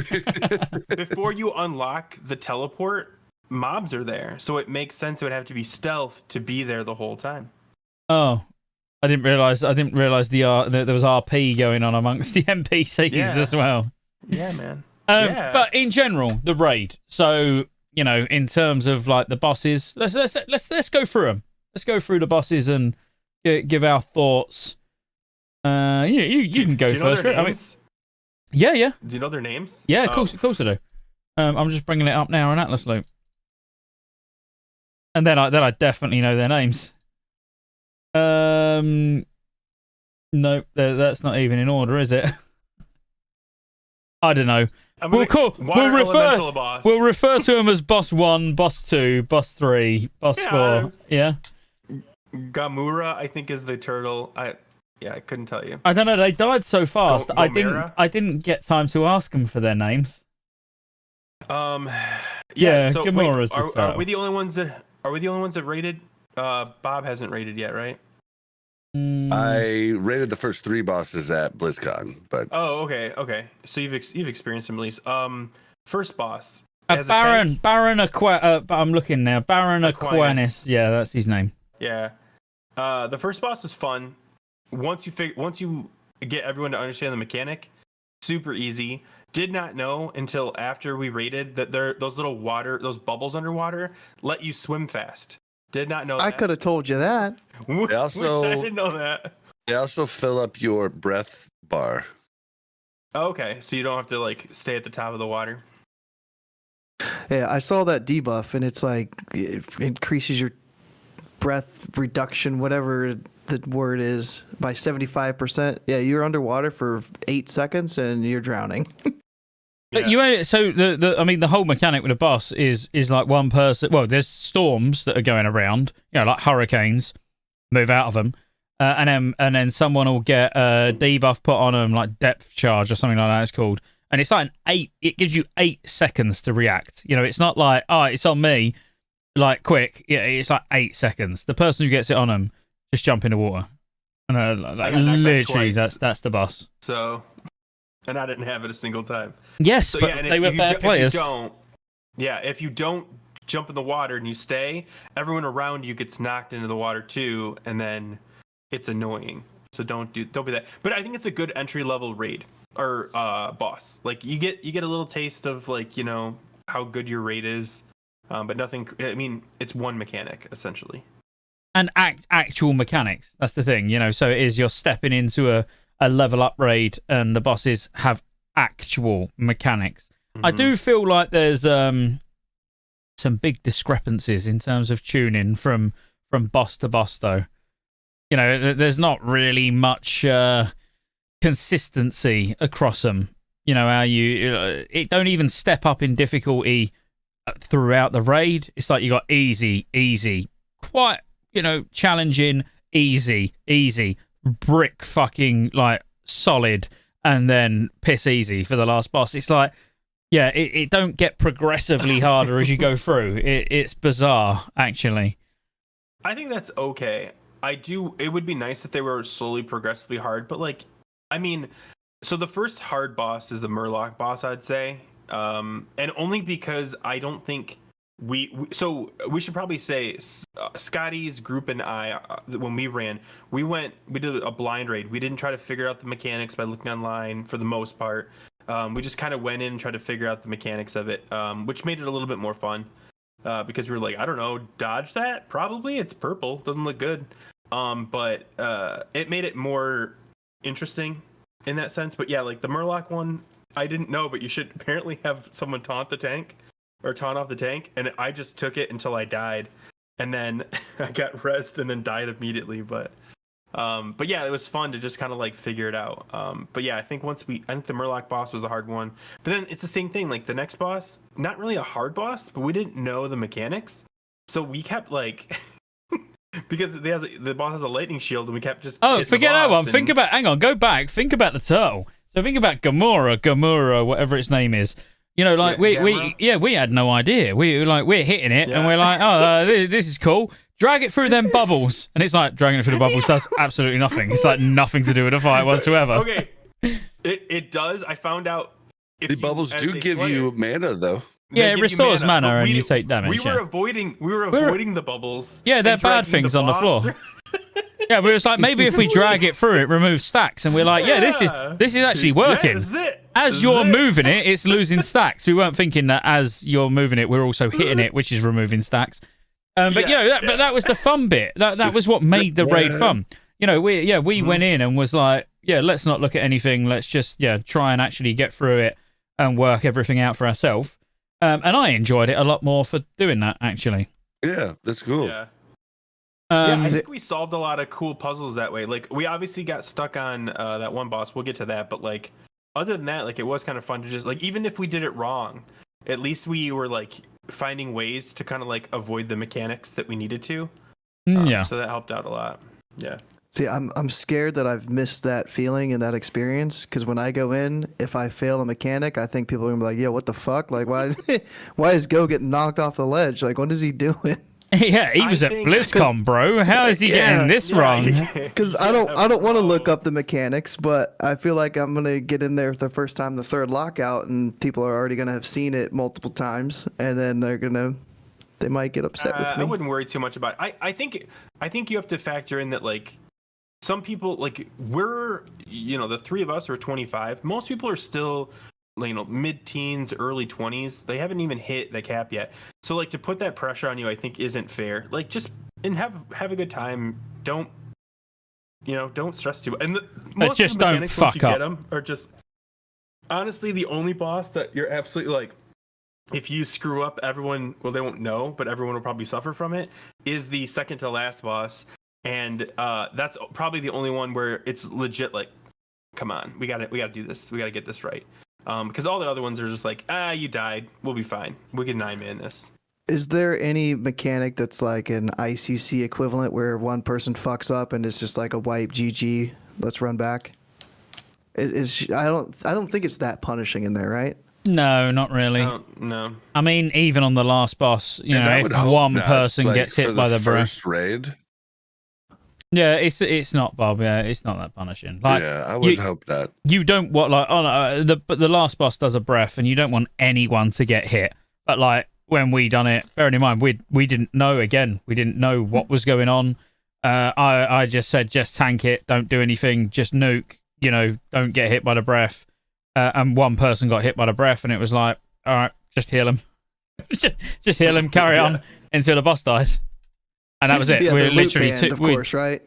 Whoever got hit by breath, they got no loot, right? Oh, they got nothing. No, and we two-shot good. Yeah, absolutely. Well, yeah. Bearing in mind, two-shot so we went in blind. We one-shot the first boss, the second boss, the third boss, the fourth boss. Not the fourth. The fifth was the fifth was where we wiped. Where's Yeah, the we fourth won. The Murloc's the fourth boss. We one-shot the Murloc. Is the Murloc. Yeah, we one-shot the Murloc. We one-shot. Right. There was the. I forgot about the. Okay, yeah, you're right. My bad. Yeah, so after the Murloc boss, the next boss. Yeah, we shouldn't wiped tell a few people about, times. should we? Because it's actually kind of a fun mechanic fight, and I don't want to. Oh yeah, we don't need to tell them exactly what to do, but it gives them an idea of how difficult it was. We're not unfortunately we're not blessed with like some sort of big streamer guild where we can take any comp we want. We're talking we had what we had. We had 3 feral druids, 2 mages, a shaman tank, which was Griff. A warlock, a hunter, a boomy, and what was the last one? Priest. An Ollie and a priest. Yeah.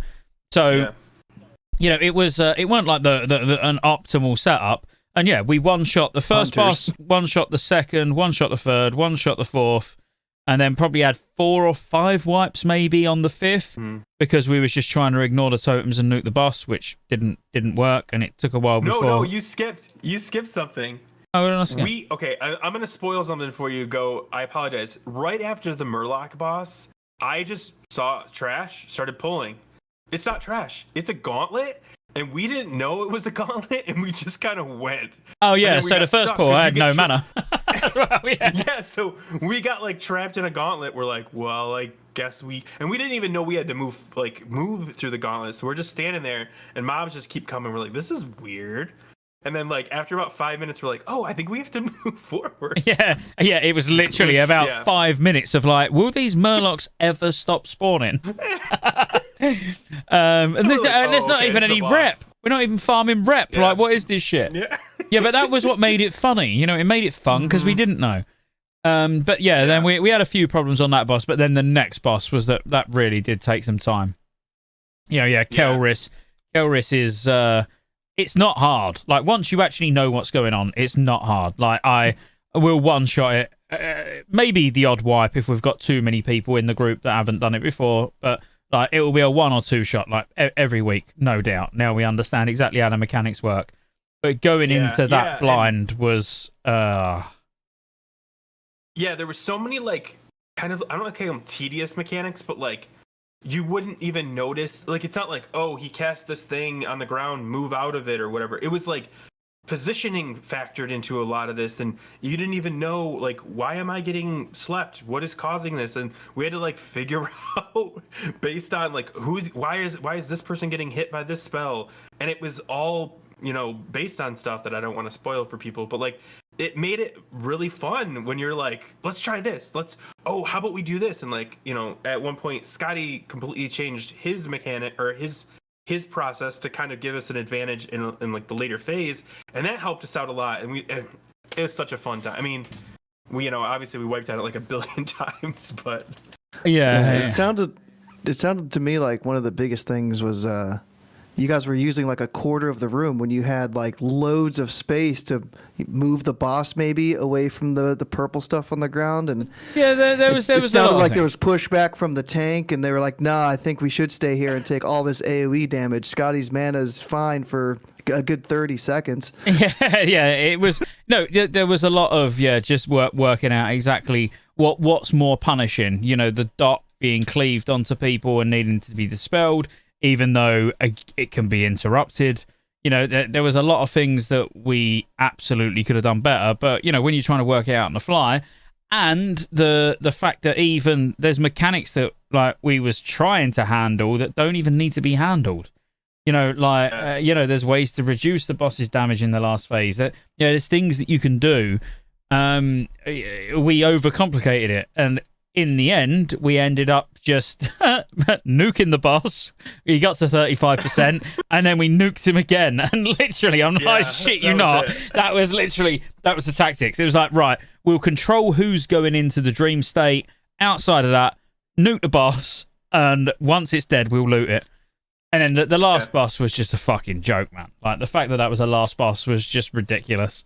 It was like so much easier than... I think it was easier than any other boss in there. Genuinely. You just stand still and nuke the boss. Here's what I don't like about the final boss. If you don't know the mechanics, you're likely to be more successful. If you try to do the mechanics, it's actually more punishing. Yeah. So you're better off just going, hey, if our tank dies, let the other guy tank. And it'll be fine. It'll be the easiest fight you've ever done. If you try to do the mechanic part of it and deal with all the extra stuff, then that's where it gets like complicated and hard. And yeah, it's one of the ones where you're like, oh, if I just ignore everything, it's easy. And that's kind of a downer that it's that way. But it's only a downer because it's the final boss. Like, you kind of want that crescendo of like, you know, wiping the sweat off your brow, like, we did it, boys. Instead, it was like, okay, I had more loot. Cool, that's great. Yeah, unless they buffed the last boss, we'll just do it the same way we done it every week, and it's like face roll. Yeah. But yeah, clear. Yeah, but like as just said, only boss we wiped on was Kelris, and we were pretty clueless. But like, you know, that's like, I think that's what everybody's gonna be saying. Like, that's just I've not spoke to a single person that's gone, oh god, we was hard stuck on Gamura. Oh, everyone's like, man, Kelris, that's a bit of a bitch, isn't it? We can't get that damn turtle down. I don't understand. I saw Jordy put out like a boss guide video, and the entire video is like 12 minutes, and usually like a single boss fight from him is like 8 to 10. So I was like, okay, it's not that hard. Yeah, and I watched it. I watched that. I watched it this morning. And I'd say 70% of that video was Kelris, and then 30% was the other 6 bosses. That's probably accurate because like you can explain every boss fight in about 30 seconds. Before the pull. All right, you go stand over here, you do this, blah blah blah, and you're done in 30 seconds. Kelris is like, okay, melee 1 and melee 2, you're gonna stand here. Melee 3 and melee 4, you're gonna stand here. Now we're gonna have someone come in and do this and do that, and then when you guys do that, we're gonna have everyone move to. It's so much more than any other fight that it's ridiculous that it kind of just goes like low, low, low, and then boop, this like true mechanic fight. Yeah. And especially when like you're not, even like the guilds that killed it first, there was probably still things where they came away from it, afterwards. Like let's say the world first Kelris kill, they probably came away from it afterwards and like, oh shit, that's how that works. We could have done that. There still would be things that they didn't execute it perfectly. They killed the boss, but I bet their next kill will be a lot cleaner. Because afterwards, when you reflect and you're looking on Warcraft logs and you're looking at, oh, hang on, that done that, we could interrupt that, we could, when you start thinking about things that you can do, then obviously, I think it's an easy boss. Now we understand the mechanics. But when we didn't understand the mechanics and you just felt like you're banging your head against the wall, it's a different story. Yeah. I'm just looking forward to Heroic opening next week when we're doing BFD Heroic now. Yeah, okay. But not only that, but like, especially for healers, because mana is such a big issue for everyone at this low level. You don't know when the big damage is coming when you're going into a boss blind. So you're just like, keep them topped. When you know like what mechanics about to happen or like what the future holds, you can like, okay, I'm not gonna overheal him because I know this thing's about to happen and we can shift. And those things will make you more mana efficient, making the boss fights easier and easier just for that too. So yeah, because mana is seriously like the biggest boss right now. Oh, like how many times did you hear me say, Griff? In that one raid where, forget the bit, but how many times in that raid was I like, right, I'm going to try this rune now. I'm going to try mass regen. I need all the melee in one group. I'm going to try this. It was like, it was constantly experimenting as well with what can get me through the fight. Without going by the end of it. And that was, and what we should point out to everyone as well is we didn't use shadow protection potions, which literally make the fight face roll, and we intentionally did not use them. I want to put that out there. We had them day 2. Yeah. We had the shadow protection potions and still did not use them because I was like, no, I'm sorry, it's a level 25 raid. If we need shadow protection potions to get through it, we're either A, shit, which is probably true, or B, shit. One or the other. So I was like, we're not using them. I still think the comp, man, I want to say this, but I'm not sure. I still think the comp might need one hybrid healer. Like, not every boss do you need 3, but I think that one, especially if you're struggling, you need someone that can go, hey, I'll heal. Because the mechanics are the hardest part, and the healers struggle. And especially because once you're learning the mechanics, like Scotty kind of just touched on this, he was using one method because everyone was taking damage, but when we changed something, we were able to shift the damage more focused to the tank, and that helped it out a lot, and that changed it. But if you're still struggling, having an extra healer that can just, heal, of course, you got to think, hurts your DPS. How difficult did we make the fight, though, Griff? We didn't even realize until after the kill that the close... Oh, actually, I think it was the kill. I think it was the pull where we killed it. We realized the closest person is the one that's getting mind blasted. Yeah. Up until that point, we just thought it was random. Because it seemed that way. Yeah. So then when we realised that made a big difference because it's like all of a sudden I'm not as the healing mage, I'm not having to heal 5 targets. I'm having to heal 1. That makes a big difference on my mana as a mage for any healing mage, as you'll know. Because that meant I didn't need to use mass regen. I could use living flame. So much more mana efficient. I'm only having to keep a beacon on the tank.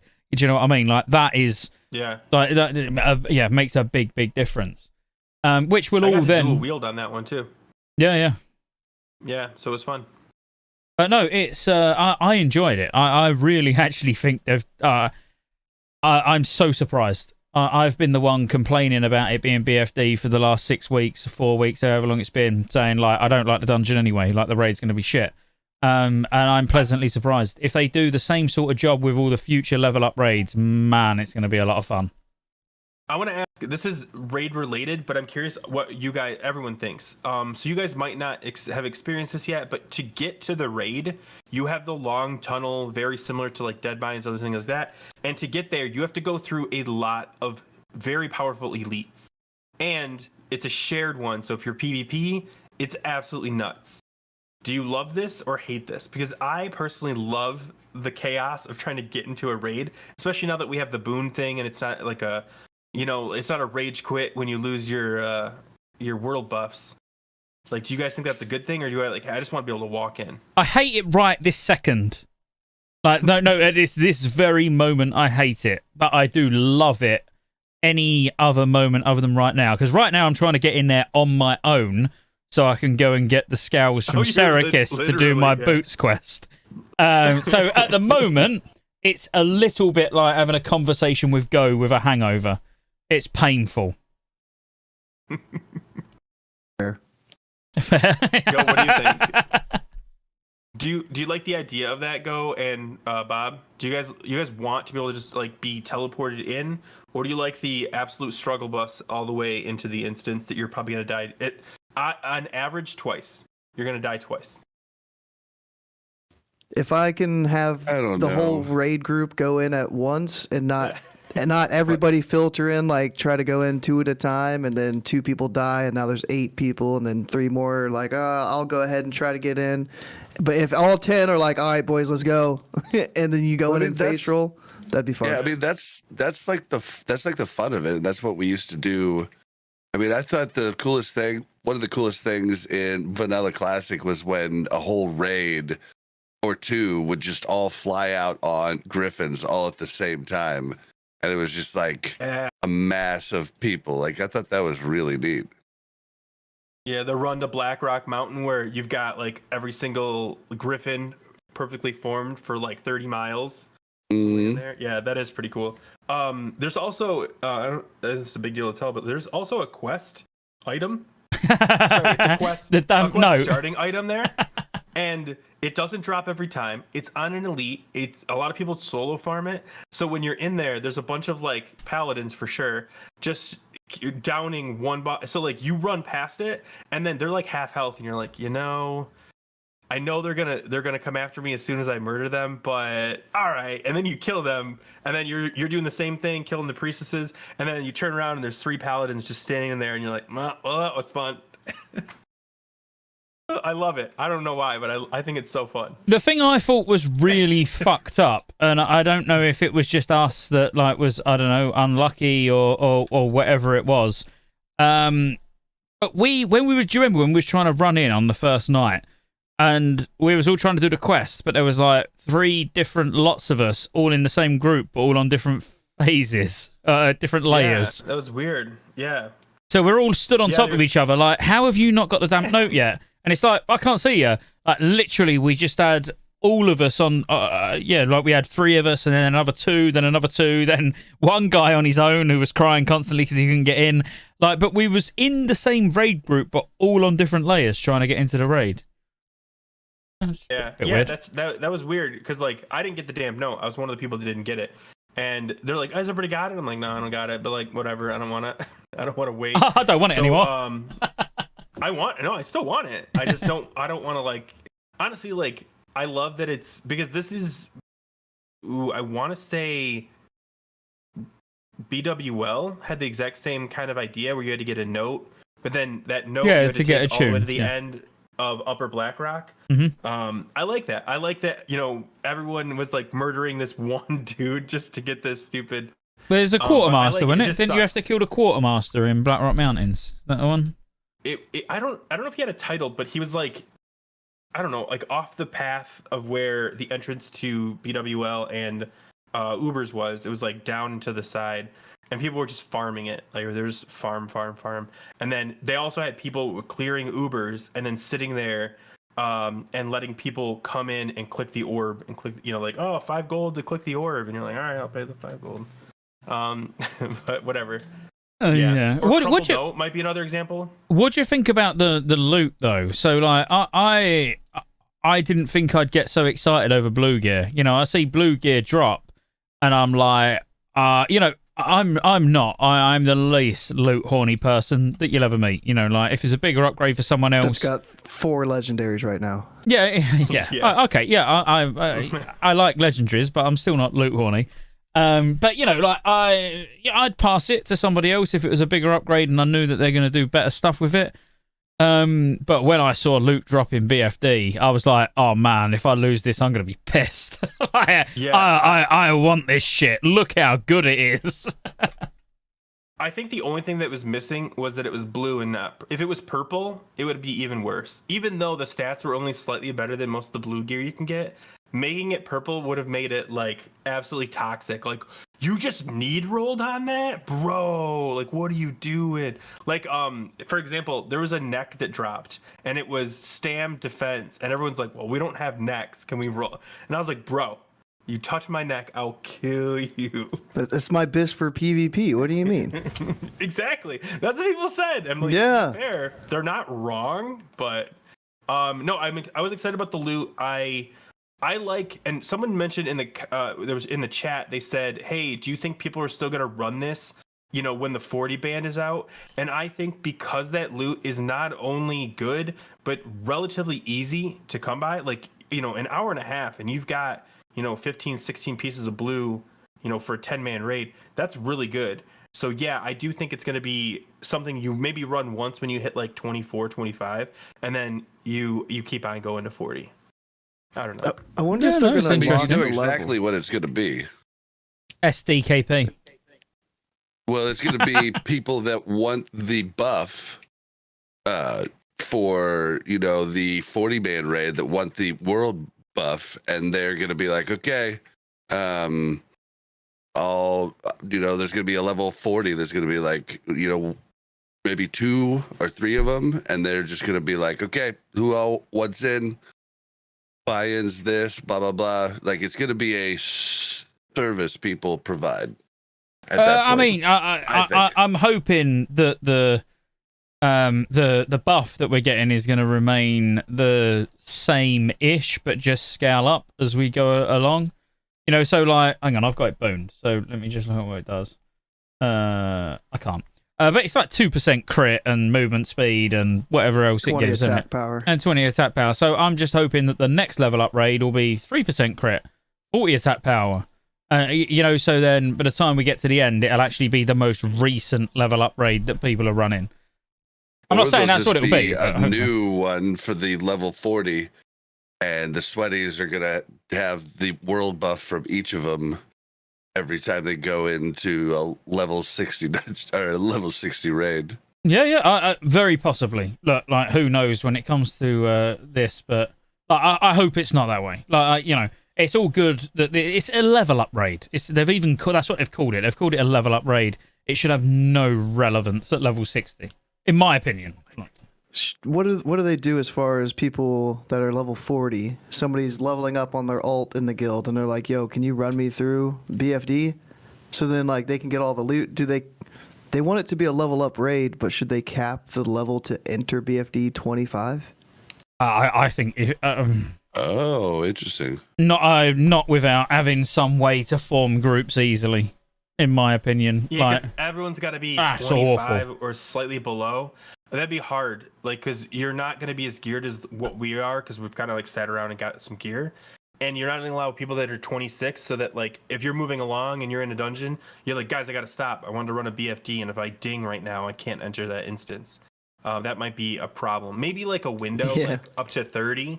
Like, hey, you've got 25 to 30, you can do that. That might be okay, but or just don't cap it and don't worry about it because it's old gear, and let people get some gear. Who cares? I feel like they should keep it relevant in some way. I just haven't got. I would need to sit and really think about it, like, because I haven't got an answer to what I would actually want to do with it, or what I'd want to see them do with it. But I'd like to see it stay relevant. But maybe it was. I know it's going to be far too difficult for them to do, but if it was actually scaled by the level of the group that's in there, so you could just go with 7 and it was ranging from level 18s to level 25s, you know, so it was more like its dungeon form, where not everyone needed to be 20 to do it. You know, you could take 17s, you could take 23s, whatever, and then it scaled based on the average level across the group or something like that. I think it would be a waste. The loot scale, though, right? Yeah, I was thinking that too. Yeah, Bob, yeah. I know. That's what I mean. I that's why I'd really need to sit and think about it. But I think again, it's a waste. If it doesn't?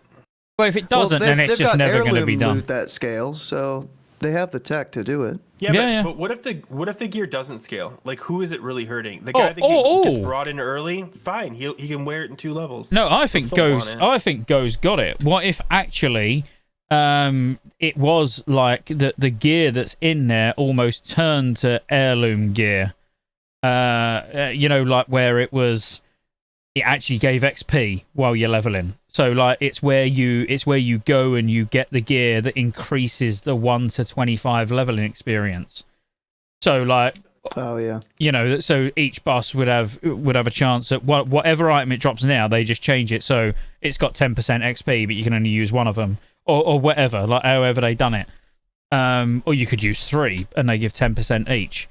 Like something like that would actually be quite cool, because then that keeps it relevant to everyone, because we'd all want to go back in there and get heirloom gear for our ults when we level them, and they've not got to add a system to accelerate the XP from 1 to 25.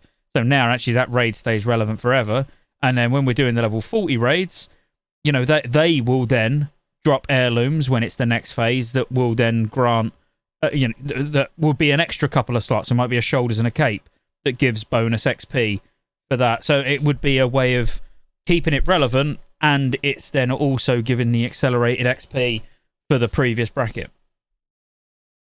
Might be a little bit convoluted, a little bit like over the top, maybe never, like no chance, but Yeah, they'll come up with something crazy. It would be a waste, wouldn't it? Good. It would be a waste of effort if day 1 of phase 2, that is literally, we're never going to see BFD again. Like, they've put all that effort in to make a cool raid, but there's just no incentive for anyone to ever go there. Because I wouldn't. I really think if that's the only place to get that world buff, I think it's gonna be there. People are gonna be wanting to do it like all the time, and they're gonna take lower level people with them. I don't know. Yeah, Oni head all over again, kind of thing. Yeah. Yeah, if it ended up like that, yeah. Were there any mining nodes in there, or like herb nodes, or any profession stuff inside BFD? Because I know you guys were like, "Oh, this is the new loot the dog." Like, what was that all about? That was for skinning. Just for skinning? Okay. Oh I yeah, don't remember any nodes. Sorry, go ahead. Oh no, I was just the dog. You're talking about having skinning over. Like having the extra, what was it, 310 skinning or 315 to be able to skin the dog? Oh yeah, no, not that. It was people weren't looting the small turtles, so we couldn't skin them. So it was kind of a reminder of like back in Molten Core when we skin the dogs. They're like, come on, loot the dogs. Everybody loot, guys. Yeah, loot the corehouse. Loot the corehouse. Yeah, exactly. It was that all over again. We're like, we had our GM tried to lie to us. He's like, I have an add-on that tells me if you looted or not, and you're not going to get loot if you didn't loot. So I did have an add-on that told me who the loot was assigned to. But they had to have the add-on too, right? Yeah. I think the whole guild had to run it. Yeah. I never got it. Handy.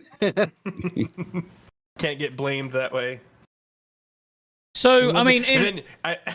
Go ahead. No, go on. No. I was just going to move us on from the raid. Yeah, you go. Mine was about MC, so go ahead. Mine was just a funny little story about MC.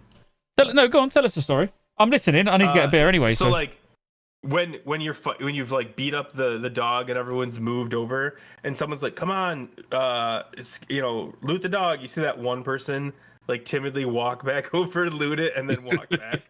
And you're like, they can't pretend it wasn't them. They're like, yeah, I had to walk over there. It's like, oh, I was drink walking. That's what it was. It's just that awkward silence on the screen when you watch that guy just kind of slowly walk over. You hear the jingle of the coin, and then walk on back. Yeah, like, oh, I thought I was on my Skinner. Sorry. I'm back at the raid. Let's go. Let's pull. Yeah.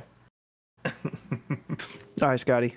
Yeah, so okay, moving on. So moving on from BFD, like we ain't got too much more to talk about. Like you wanted to talk about SOD, you got it. Go. You know, like I don't feel like there is much more to discuss at the moment. I want to do some real delves over the next, couple of months where we are doing like what we done before, where we was doing a class, but now let's actually like start doing a class review each week where we're talking, where we're really looking at how they're performing. Look at logs. What are people doing?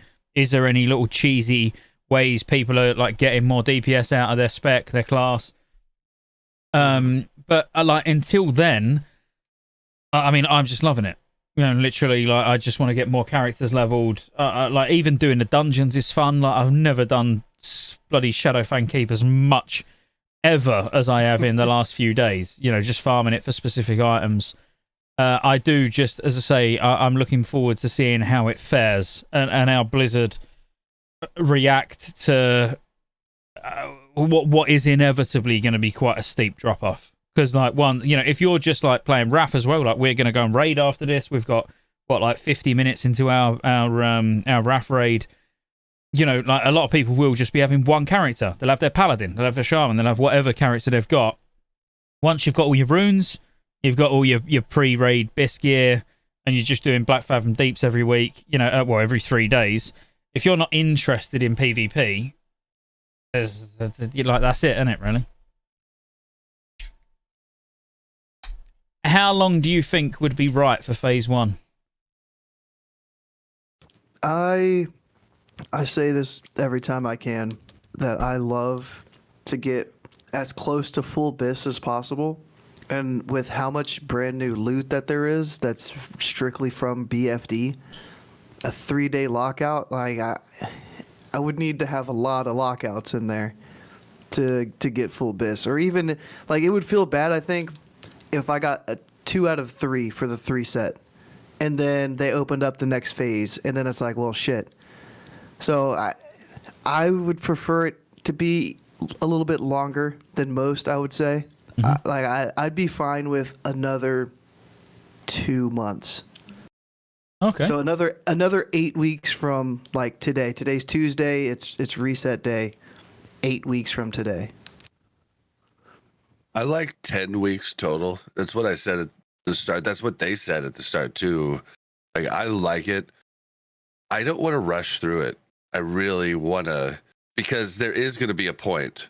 I don't know if it'll be next phase or the phase after that I'm gonna have to make hard choices of who's really going to be my main. But this first initial thing gives me a chance to play a bunch of different classes and really make my choice better. You know what I mean? So I do like it going slower. Plus, I mean, we're content creators. I know, Scotty, you always want the next thing. But I mean, most people just don't have the time for that. And I want them to be able to have fun and come with us too, Well, I'm actually in this particular situation. I'm the other way. I want it slightly slower. Yeah, no. 10 weeks, no, I think that's too much. No, I do. Me. If we're talking purely selfish, like what do I want? Not what would be best for the game, best for the people that play it. I want to be able to like sort of have a good week of each class. So like this first week has been, my mage, and I've now started on my druid. I don't want to have to be like, shit, I need to play for like 12 hours a day, for 3 weeks to be able to get, every class up. I want to just be able to like enjoy the mage, but at the same time, I'm leveling my druid. Once my druid's up, I'll be like gearing my druid, while at the same time I'm leveling my rogue, sort of stagger it across. So no, I'd be happy with 8 weeks. 2 months, like 8 weeks from launch, not from right now. 8 weeks from launch. I think that's plenty of time. That's like it's more than 16 clears of BFD. If you was doing it with the same 10 people every week, that's everybody getting their trinket and other people coming into the group and getting theirs as well. And then obviously all the other loot that drops along the way. But yeah, I think that would be about right. As I say, I'm still like, I'm on my mage now, and I've been on my mage like fucking like 20 hours a day, some days since launch. So I'm not going to be able to maintain that. I'm not going to be able to do that every day. Like, especially December, we're going to have Christmas, we're going to have New Year. People are naturally just not going to be able to play as much as they ordinarily would. So no, I genuinely think sort of end of February for me, or mid-Feb, something like that, would actually probably be about right if you was to discount, the holiday season as well, and say, well, let's take that out. People are not going to have that much time. I might not even get each BFD reset done, over Christmas. What's crazy is that, like, if younger people played this game, they'd have more time come Christmas. Yeah, You know what I mean? Oh, yeah, absolutely. But no, I want it to be a little bit slow. I want to be able to get all my professions done. I want to get all the classes leveled, and I'd like it to actually slow down the further it goes as well, where there is actually more to do, and it does take longer to level. 25 to 40 is probably going to be longer than 1 to 25 was. So, or even if you was to say it was the same amount of time, you're then going to have more established characters there ready to actually get up as well. Yeah, I don't want to rush for it, because at the same time, like, I want to play Kata when it comes out, and I will be making content about Kata and all of that. So it's like I'm then going to be playing 2 games at the moment. Wrath is like log on for 3 hours and raid. But I don't need that at the moment. But I will. When Kata's out, I'm going to be splitting my time massively. It'll be like, what classes am I? What out of them? Like, is it the Druid and Mage? Are they the ones that I really want to focus on Season of Discovery? They're the ones that I'll be focusing on, while I'm also then, splitting my attention with Kata. I'm ready to be done with splitting my time with Wrath, though. The sods killed Wrath for me, like 1,000%. I took like the week off, right? Like, I haven't really logged in since Thursday or Tuesday last week, and then I logged in last night to do some 2v2 arena, and I got plowed over because like I just hadn't played like my actual level 80 in a week. So everything, right there with you, go, like, everything flew out of my head about it. I almost feel like I'm done with Wrath. I'm gonna raid, but I've dropped down at the moment to only 1 GDKP on my second rogue and my guild raid on my main rogue. And like, I want to sign up on my feral, but not while Sod's going on, so it's just like, I feel like, the Lich King's dead. I'm just kind of like, eh. I still enjoy going in and improving every week, but it's literally all I'm doing in Wrath is just 2 ICC raids, and that's it. So this ain't going to make sense to many people that are watching either live or on the VOD, but it will make sense to those that know who I'm referring to. The thing with Wrath is not just the content, it's the people that I play with. And the people that I really want to play Wrath with are playing Season of Discovery in the same guild, doing the same things. We're sat on Discord all night talking shit. We're doing stuff together that's so random and so fun, like standing outside dead mines as Horde, like camping the Alliance in there, like we're just doing shit that's so fun that we wouldn't be doing if we was on Wrath, because we probably wouldn't even be on Discord at that time of night because there's nothing to do. So, like, Season of Discovery has killed Wrath for me as well, but for a different reason. Like, it's not that I don't like Wrath. I'm actually quite looking forward to raiding in 40 minutes. I'm looking forward to going in, just, smashing some bosses. But it's not going to be the same level as enjoyment as what I'm getting out of Season of Discovery. And it would be very different if people, like, honestly, Go, Griff, like, Table, if you guys weren't playing EU, it would probably be very different as well. But the fact that I've got the people that I want to play with from the NA guild and all the people that I want to play with from the EU guild all in the same place, like, it's actually better than Wrath for me, because I haven't got the NA guys in the EU guild raiding with us. So this is like, getting the best of both worlds.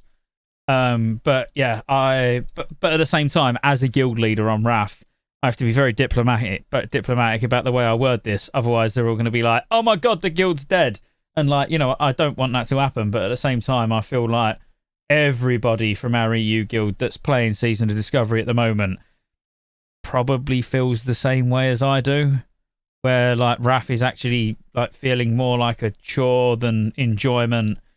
You know.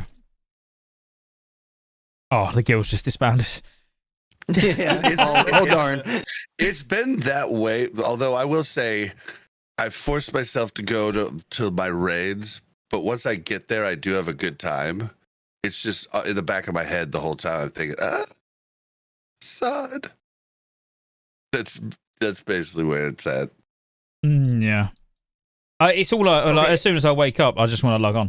I just want to log on, and I don't care what to do. To do what? I don't care. You know, I just want to log on. Like even if I'm just stood around doing some fishing, doing like whatever professions, jumping in a Shadowfang keep, even though I need no gear, but just jumping in to help other people. Man, yeah, it's good. Yeah, I can't. So I kind of took a break off from Wrath for a while, and I've been trying to like play like GDKPs and stuff because like my guild, you know, like they might have a spot for me now because a lot of people have kind of like disappeared, but like, you know, I didn't want to like take a spot for someone that showed up every week when I took like a month off. But honestly, like I haven't logged into Wrath since Season Discovery came out, and I have no plans to. Like Season Discovery so far for me has I haven't even scratched the surface of all the fun things I want to do. Like right now, I'm kind of doing, I think what a lot of people are doing is they're taking their first character, they're trying to get it to exactly where they want it. Like, hey, I want to get, like I don't have every piece of gear yet, but I'm close. I've got my fishing up, my cooking up, like I've got everything where I want. And then I can start a second character and do a lot of the same stuff. Maybe try something, like obviously I'm going to try a different class and play that and do a lot of and all of it feeling fresh. Well, at the same time, if I ever want, I can hop on with Go and we can just go PvP, or we can go try to farm some stuff. And it's 10 times more fun than hopping on to, you know, Wrath and be like, we can run heroics, I guess, or World PvP. Yeah. Yeah. It's crazy. This world PvP. Yeah. It's super cool. Yeah. Yeah, like you could The only thing we need dual spec though. So come on, guys. I think dual spec would be great. I think we at level 25, it's not a deal breaker because the runes do all the heavy lifting. And if you really need to do like a hard swap, a lot of the times you could just, you know, swap your runes. Class dependent. Yeah, class dependent, but still, there's a lot of. I would have like almost any class. I'm pretty sure I have a very different,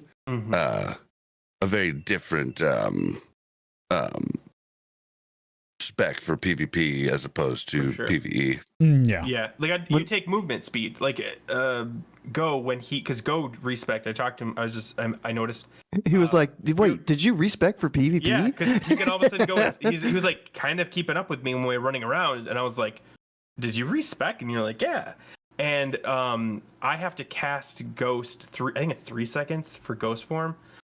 Or Ghost Wolf, and it's so slow. And I would love in PvP to have that 1 second cast and just go. And yeah, those would make it better. I think dual talent would be great, but at the same time, like it doesn't frustrate me enough that I care. Like, cool, it would be great, but I'm not bummed about it. At if it's not in by level 60, I might be pitching a fit. But yeah, we're going back to Wrath. Yeah, no, but I agree with Griff. Like, you know, as in, like, as an arcane spec mage, where, like, you know, my primary role in the guild is to heal. The fact that I can actually just change a few runes around, feel strong in the open world. I can change a few runes around and DPS dungeons if they've already got a healer. You know, like, yeah, I might not go in there and be like, this is what I want. You know, like, if I really wanted to try and pump, it wouldn't be the exact same spec. If I was out in the open world PvPing, it wouldn't be the exact same spec. I don't feel the pressure to actually be like, I have to respec. And again, like Bob said, you know, class dependent, that can be completely different from one class to the other. But I think that's why I'm really enjoying the mage. Because like earlier on, Eerie, who's another mage in the guild, you know, he's a healer. I was like, what do you want me to do? And he was like, oh, you can heal if you want. I was like, no, it's all right. Like, I've healed loads. You know, you heal. And all I'd done was swapped out a rune and boom, you know, I was absolutely pumping.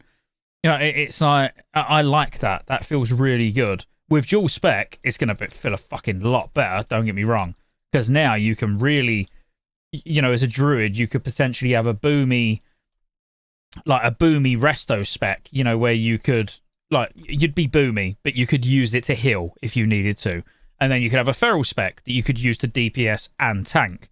You know, all of a sudden, you can actually start doing a bit of everything. Like Kata, you know, as a Kata druid, you can have 2 specs and do all 3 roles, like as well as if you went and respect. You know, like it's more utility that you're losing. Like by doing what I do in Kata as a druid, I don't have an interrupt, or I do, but it's on a minute cooldown. You know, it's them sort of things where you're missing. But it's like, well, fuck that. That's what a rogue's for. Like you do the interrupts in, like, and now I've got an excuse not to because it's I'm not spec'd into it. Yeah. I'm curious. I want to. Okay, you guys said, like, you know, we're talking about how great SOD is, but my biggest concern is 25 to 40 is 1 to 25 all over again. Like, we've got our couple of things. I hope that Blizzard has the foresight to go, okay, 1 to 25 is just teaching you guys what the runes are. 25 to 40 is showing you guys what world events look like with runes. You know, you can only get a rune during a world event, and it making you more, you know, excited about getting into world event, and it keep building. I mean, that's an example. Please don't attack that example, but you know what I mean? Like adding more creativity as we get higher and higher to 60, instead of going, hey, see this cool mechanic we kind of put in? We're gonna do the same thing again it'll be fine, but I think it'd be a lot more fun if they're like, okay, you got a taste of, you know, season discovery. Now we're gonna up the ante a little bit, and I hope they do that. Yeah, I agree, but like, just let's say they didn't. Yeah, like I'll play devil's advocate and say they didn't, and all they've actually done is they've done pretty much the same thing they've done in the zones we've just been in, but instead, you know, let me just look at some zones just so I don't sound like an idiot. You know, instead, Arathi Highlands, yeah, Desolus, Thousand Needles, STV. Yeah, STV, definitely STV. So let's say, you know, it's just those zones, but they're just going to do exactly what they've done now, where there's some more puzzles, there's some more clues leading around where you're finding runes. Mm-hmm. Mate, I'd fucking take that. Like, the first 2 days of Season of Discovery was just so good. Like, we're literally, it's like we're going to have, like, again, I know I'm sounding like a fucking shill or whatever, because I'm not, but I enjoyed the first couple of days so much, with everybody spamming Discord, like, boys, it's here, I've got it, like go get it. Like, I enjoyed that so much. We're gonna like have like 3 or 4 different fresh launches in one season. You know, phase 1 was fresh, but then 25 to 40 is gonna feel fresh because no one knows anything again. 40 to 50 is then gonna feel fresh. 50 to 60 is then gonna feel fresh. What the fuck are they gonna do at 60? You know, it's like you're going to get that real big hit of fucking dopamine or however you want to refer to it as, like, so many times in one game's lifetime. Like, I don't know. Well, I tried to tell you weeks ago about it. Like, you know, like I was like, dude, it's going to feel like a little mini endgame every phase. It's going to be so cool. Yeah, and I totally agree. As I said, like 100%. You know, now, like, and seeing what they've done with the runes, they just wasn't as boring as I expected them to be. That's the thing. I didn't have any faith in Blizzard. I thought they were going to be shit. I genuinely thought they were all going to be absolute dog shit, and it was like you randomly kill a mob, and then it's going to tell you what to do. But it wasn't. Like, the best one for me, the mage blinking. Like, it's not a puzzle. Like, don't get me wrong. As long as you've got blink and you've got a brain, it weren't difficult. But it's just cool. It's like, oh, wow. Like, you know, you read something and then your blink had no cooldown while you was doing it. It was just like, it was just interesting. To the point where I got excited when I done it and couldn't wait to tell people about it. You know, I was like, Boars, mate, here's the coordinates. You need to go and do it. Like, it's so much fun. And then he probably went and done it and was like, I mean, that weren't that fun. But it was fun to me seeing it for the first time. Yeah. You know, I've not been this excited about the game for fucking years. So I do want to say I agree, and I when 25 to 40 comes and if it's this again, I'll be fine. I'll still be excited. I'll still enjoy the game. But I'm saying, like, I think if Blizzard really wanted to go, look how Scotty is right now. How often do you get to see Scotty shill as much as he is for Blizzard? If they took what they've done and even just a little bit, they added one extra little factor to the game, it would absolutely blow up. It would make this game better than any other game that's currently out right now, in my opinion. Yeah, I Which agree. it might already be. It might be, like Scott has said, the best version of WoW currently on the market. Well, I said in today's video that this is the first of its kind, and I meant that as in this is not going to be like a one and done. This is the first that Blizzard will do, because they could milk this shit. Like, again, I don't want to. I know I'm going to get a lot of hate from all the vanilla fanboys, and I'm sorry, guys, but I prefer future expansions. I'd love to see this in Wrath. Going all over Northrend and having like the puzzles and stuff in Northrend, even if it was a bit shorter. I wouldn't even really fucking care about the raids. Just give us the zones, and then TBC burying all loads of stuff in Outland. It would just be fun. I just like the discovery aspect. Like they can do a lot with it, and I know vanilla is the best place for it. Don't get me wrong, because of how big it is. Like, I'm not an idiot. Exactly. I might sound it. But, there is so much they can do with the space that they've got. Whereas TBC, Wrath, it's a lot smaller. But what's to say that they don't release both continents at the same time? Or, what's to say? There's a lot that they could do. But I just hope that this is not the end. What's to say that Molten Core is not a level 50 raid? What I brought up a couple weeks ago with you. Yeah, exactly. Absolutely. Who knows? Cut down on like an extra phase that would be in this season by making Molten Core come in early. Yeah. Yeah, that is a big thing. Is we have, and I actually love this, and I really hope they don't go out and try to ruin it by telling us way too much about the future. I like that they've teased a little bit enough that we can kind of start piecing together some ideas. But if they've decided to do something like, even if they don't move Molten Core to 50, but if they do just something different or big with level 60 content, I am ready for it. I don't even care if it's horrible. I want to see, something. Dire Maul becomes a 10-man. Molten Core becomes a 5-man. I don't even care. I'll try it. I'll give Blizzard the benefit of the doubt that they at least are trying new stuff. Because it's fun so far. I'm having fun. I don't think anyone currently playing the game is going, "Oh, this sucks." I mean, they probably are if they just got killed by somebody in a PvP world, but like, they're probably still smiling when they say it. Let's be honest. Yeah. All right. So overall, on a scale from 1 to 10, Griff, how are you feeling about Season of Discovery? 8 or 9, I would say. Okay. Yeah. Bobby, what are you thinking? 10. Nice. 10. I like it. 10. it. Hey, round us off with your 3. Go ahead. What, me? Yeah. I'd say a solid 9. I'd say a solid 9, and there's only one. Well, actually, mine's not actually improvements that they could make now. But the only thing that keeps it a solid 9 instead of a 10, I bet you can guess. Revert the mage nerf. No. It is going forward in time. Like the only thing that keeps me sat at a solid 9 is the fact that I think it's going to be 40-man raiding, which that kills it a little bit for me at later in the game. But I don't give a shit. I'm going to get to enjoy it all the way up until the point 40-man raiding comes in, and then who knows? Maybe I am done. I don't know. Maybe I enjoy it a lot more because the classes feel so different. Yeah, again, I don't know. It's just one thing I do know is I don't like 40-man raiding.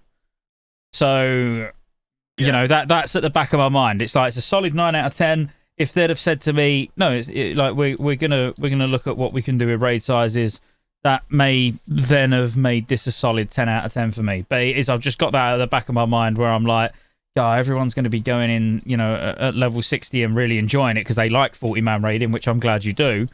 But I don't, So, but again, I don't in vanilla. This could be a different story altogether. I could eat my words. I've ate my words about this seasonal server multiple times already, and I'm big enough to admit it. I didn't think I was, I didn't think I would have played a fucking seasonal server from Blizzard after Season of Mastery.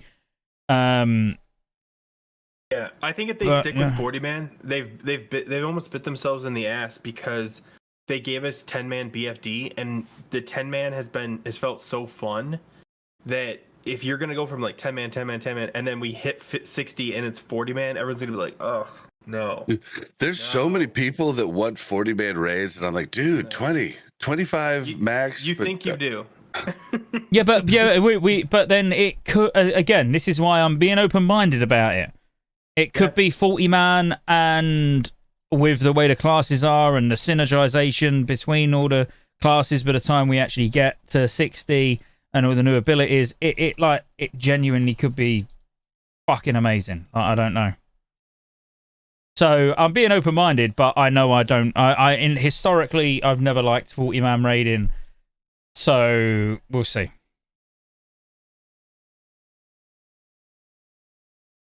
Yep. Ready for ICC, huh? Yeah, I suppose so. You guys have a good time. Yeah, we got 20 minutes till pool. I gotta get something 5% enchanted. buff. You guys gonna go for heroic? Going for a heroic lich tonight? We might have a couple pools. As long as the first 11 bosses go smooth and we one-shot them, we might have like an hour for prog, yeah. Do you guys think you're gonna underestimate or overestimate what it's giving you and wipe on a bunch of bosses you haven't wiped out in a long time? That's what I've been thinking. That people are like, oh, dude, 5% so huge. Like, it's going to make a massive difference. And I don't know. I'll find out. Just hope you don't deal with the roster boss. Like, that's going to be the problem. There's 5 people in the raid group right now. So... I won't rush then. That's a good sign. I'm trying. The whole time we've been doing this podcast, I've been trying to get my epic boots on Sod, and I'm like there, but I can't find a fucking crystal. Oh, where are you? I can tell you how to get there. I'm sort of at the path between Hinterlands and Hillsbrad. Do you know where the rogue camp is? Yeah, it's the syndicate place. You have to go through the syndicate area and cut across the like past the building. There's a path behind it, and you go left up the side of the mountain. It spent me an hour trying to find it. So yeah, go to the syndicate place, go right through it. That's where it's at. Spoilers. Right. Okay. Yeah, I think I know where you're talking about. Like it's buried. If you want to come out and show you, but I think you could probably... I think you know exactly what you're talking about. Right, okay. I'll worry about that in a minute. Well, Bob, Griff, thank you. This was emotional. I mean, we've had a really good talk. I know it was quite a loose discussion. There was not really a set agenda, for what we was going to talk about tonight. It was more, let's just talk about how hyped we are about it, and we'll have some more solid discussion points next week when me and Go are both, and Griff and Bob are not all trying to play at the same time as talking.